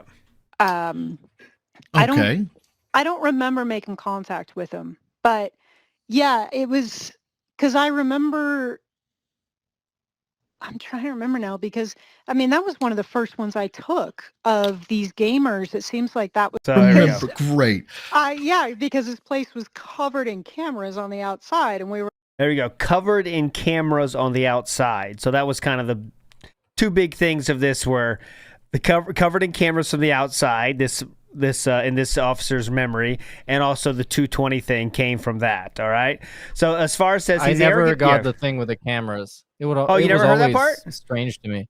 Yeah. No, I heard about it, but I never really understood what she meant. Yeah, like, I don't believe he has cameras on the outside. I think I don't know if Phillip would know how to set that up. He might pay someone to do it, but then they have to get inside his house and shit, so he might not. I don't know. Like, I don't see Phil being, like, it does take some tech prowess to have a full camera set up, you know what I mean? Unless you just pay someone to set it up and do nothing. So I don't know, what that was. As far as says, he's arrogant enough to believe he's the smartest in the room, but stupid enough to not even understand just how stupid he is. Exactly. Comcast has a security plan. There you go. That could be it. Totally there. It's possible, yeah. That makes sense a lot. Then if they just add on a plan and they set it up, then I definitely would believe it. But I don't know if Phil has some kind of command room where he can see it all, or they just do everything off site. I don't know, but yeah. Christian C says, I missed the Truth Seekers DSP vids, but glad he got to avoid getting too deep into the snort text. He seems like a pretty nice guy. Glad he got a bump. Yeah, you're talking about Steve Cambian. Yeah. He still does those every once in a while, I think, because I follow him on Twitter. I see when he's streaming. The Bunk says, ALT, any dumb fuck can buy cheap cameras and install them. Have you seen DSP try to set up a chair, sir? The Bunk, I want to remind you. I'm not sure he knows how to unfold the ladder. I don't think that's too much of a... I don't think it's too easy to assume that, sir, if he can't even set up a table or a desk. So, see what Dev says. Yeah, go ahead. Go ahead. Setting it all up and not telling everybody on the internet. Yeah, that's not happening. That. If they're set up, he bought possible it. He did. If he has cameras, someone else put them up. I'm very confident in that assessment. See what Dev says. I feel like if DSP bought a security camera system, he would have bragged about how good it was. Exactly. He can't not talk about it, right? That's the thing. He can't not talk about everything possible. So, yeah. But okay. Interview happened. Steve Cambian there. We're going to end the episode today with how the spinning of said video, okay? Because we could pick up next time right after this, okay? So, after that happened, okay, and I showed it here, not there, here. This was the day after, all right? So Triple P says to DSP, good work. The owner, they got nothing from you. You own them, and they got nothing from you. Honestly, this detractor that joined is such a spurg. He gave you the W. You helped him huge, and you took no real damage, and this will be big in clips, I think. We might be able to sell a polygraph fundraiser. People really believe now. Honestly, he didn't get anything new and handled it perfectly. Great content. I honestly think detractors are easy, like that guy that came on so sucked in by you that he lets you control him without even doing anything. And then DSP says, I'll write my responses later. I'm not upset at you or anything, but that 100% was a waste of my time. And now my viewers are going to give me massive shit for tomorrow and onward. Remember these words? Because I'll do that for the outro song. I made a song with those words.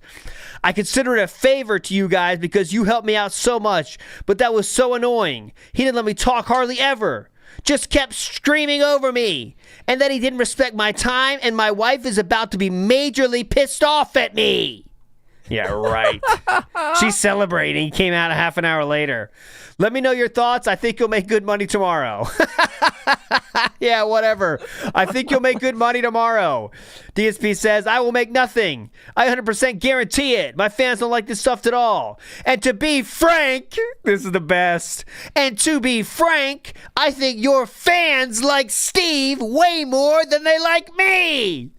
No. Cry about it, Bill. Bitch. Your fans like Steve more than me too, Triple P. Son of a bitch. Triple P says, why won't they donate to support you in the face of detractors' bullshit to spite them? I appreciate you doing it, though. You did just make this guy's career, and I really like him and want him to do well. I appreciate you doing a good favor, and I think it's going to bring attention back to the DSP ecosystem and energize your supporters, too. There's future business, and we just subverted the detractors. Also, because my guy is now their new hero. We can take their money now. DSP then shares a personal email with Fernando Manzano. Thanks for sharing this to the internet, DSP. Big ups. DSP is the one that, just want to be clear for anyone that doesn't know this, this is all part of a snakening, and DSP purposely included this in the leaked DMs that he chose to leak himself. So shout outs to you, Fernando. You must have been a part of the snakening too. Then the email we says... know his username down below in the signature. Why not? Because Fern Dog... Shout outs to you, bro. Shout outs to you, Fern Dog. I mean, I don't know Fern Dog, but I'm assuming he's in on the snakening. He has to be. I mean, how could he not be? But anyway, shout outs to you, Fern Dog. DSP did leak these DMs. I'm just reading the leaked DMs of DSP Gaming here. We want to make that very clear. Phil, please do not give that man Steve any more of your time. That was a grill session, not an interview. You barely got to talk. That is all I have. Blessings. FYI, this is what I mean. This is the first of many messages I'm about to receive. Oh, so he got one message. It just says, I'm about to receive many more. And now we kind of have a dilemma, as I'll explain in a bit. This is the exclamation point on this episode, my friends. Isn't that good, though? This guy's on your side. No. My viewers are going to 100% say this is a second side-scroller, and I've learned nothing. I wouldn't be surprised if I actually lose some followers because of the way he went about it. This is undoubtedly going to bring drama that nobody on my end wants. Who's on your end? Jade? Also... What did Steve do that would lose DSP followers? Like, it's almost implying that he exposed them in some ways as being a liar. He really villainized me, and people will ask why the hell I did this, and I really have no answer unless I tell the truth, and that will ruin the whole thing. The truth will ruin the whole thing, dumb fuck. If I'd known he was going to go that hard, I would have told him why it wasn't a good idea. Triple P then said, well, TBH, I don't think it would go that far either, but I think this doesn't do anything to you. If anything, your supporters will rally around you, as they always do. They overplayed and monologued too long. You ended up winning the interactions in the end because it changed nothing. I would just attack Steve and call him a piece of shit who snaked you and betrayed your trust. The bigger issue here is that Steve is a friend of the casino. And now if I continue to do content with you, people are going to want to know why. This 100% is going to look like you set me up. And all my detractors will say this was the snaking you planned all along. So if I say nothing and just keep doing stuff with you guys, I look like a grade A cuck. He's a cuck. I honestly have no idea how to handle that now, especially after you just apologized to me about the stuff you'd said about Kat in the past. We played last time. Because we don't condone Steve abusing you like that. Steve went too far, so fuck him and just feud with him. Say he wouldn't let you talk and present your evidence. It's easy. Yeah, but you actually do. So are we staging this huge elaborate plot? LOL? Why not? Fuck it. I mean, I don't really think Steve brought up anything that hasn't been asked and answered before. I'm okay with it if we do it right. But I'd want Steve to know that what I'm saying isn't legit. And hopefully he legit doesn't actually hate me like he acted tonight. Drama sells. I get it. That's the game. But I don't want real beef or anything. Triple P then says, I honestly just used the attack from Steve as a rallying call for donations to show that you're successful and no one cares. Which is true. Steve doesn't hate you. But he has to make it seem that way. Because otherwise he can't steal a bag of money from the fags who hate you. I honestly think we can get a bunch of money for a continuing program. And Steve will respect hard boundaries, like your wife or relationships. Too bad Triple P didn't respect those hard boundaries. Because it's an easy sell that he's an enemy of you now. He can gain now influence and control in the detractor community now also. Steve owes us large. We always have to think long term. It's all just noise day to day. Steve is very amiable. We will work with us how needed. Finally, I will say this. The sun will rise tomorrow, and DSP will still get support the same as ever no matter what happens until you decide to do something else or did. Whatever you want to do is your decision. I think we have made some great moments happen as a team, and hopefully you can make more happen. All the best, man. Final segment here. DSP says, hey, FYI, I was spending time with my wife. It's not like I stopped talking because I was pissed or anything. I guess the question is, what is the next step tomorrow? My viewers will 100% want my opinion and answers on this, so I want to make sure I spin it right. I'm talking with Steve now. Maybe we should start a group chat where we can all talk and plan this out a bit. I did set up a group chat, I think. DSP then shares a comment from his own video. I'll read to you. Cozy up to a fat Canadian with no gallbladder. You get cooked and eaten. For being such a smart mark, you clearly didn't see Triple P's long game from a mile away. You can thank your best buddy Triple P for setting you up to get cooked. Haha, I thought you liked Stone Cold, Phil. DTA 316. So unless you guys actually do rally against Steve and say he went too far, etc., I really have no way to counter this. So this is where I'm confused as to where to go from here. And also, I guess I should say this, the last message of the day. If you ever are planning to snake me, or if this was actually the plan tonight, it's all good. I've had a lot of fun and made a lot of money, and I'll be fine. But as I said before, this is the end of me branching out and trying new stuff. I wish I'd known Steve would go this hard tonight, because I think we could have tweaked it better. You may now milk my detractors, but I really don't think I'm going to benefit from it, and I have no idea what to say tomorrow on my show. It'd be great to have a group chat about it before I go live in the morning, but if I don't hear from you, I'll know that must have been the plan all along. No. And then I guess it's back to the old Phil, who I actually hate to be, because I'm not meant to play the role of a victim for the rest of my life.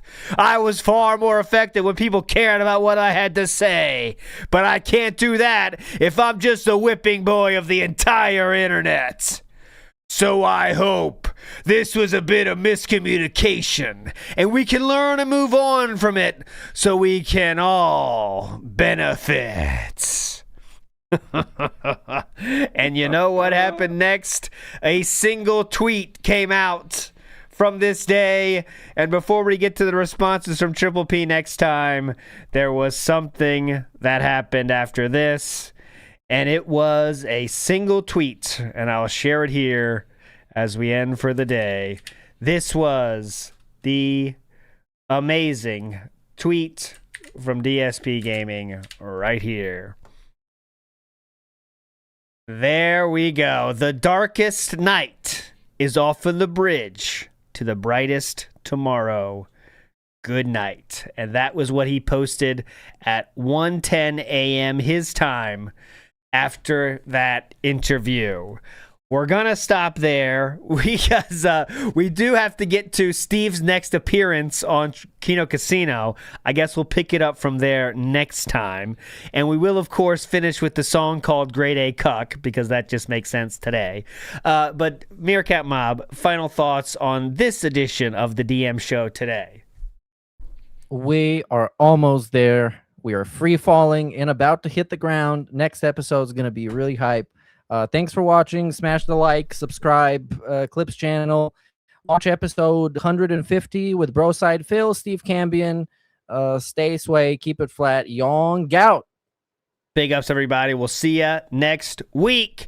Bye. Here comes Grade A Cuck. Enjoy as the outro. We'll see ya.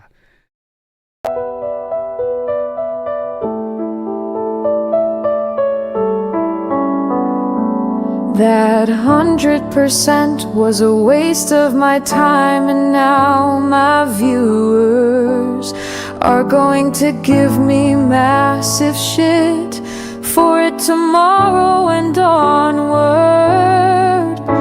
A great A cuck, a great A cuck, a great A cuck.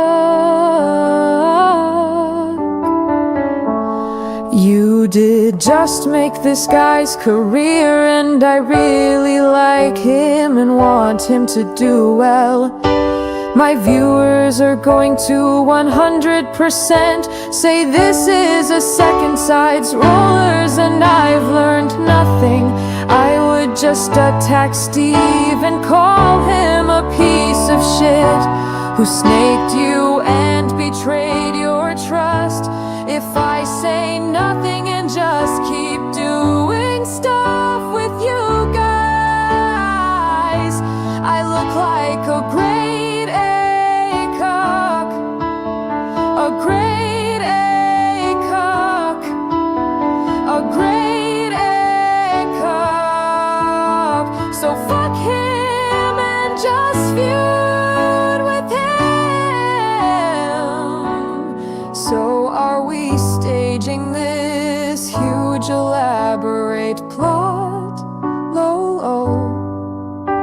Why not? Fuck it. But I'd want Steve to know that what I'm saying isn't legit. And hopefully he legit doesn't actually hate me like he acted tonight. He can now gain influence and control in the detractor community. Now also Steve's owes us large. A great egg cock, a great egg cock, a great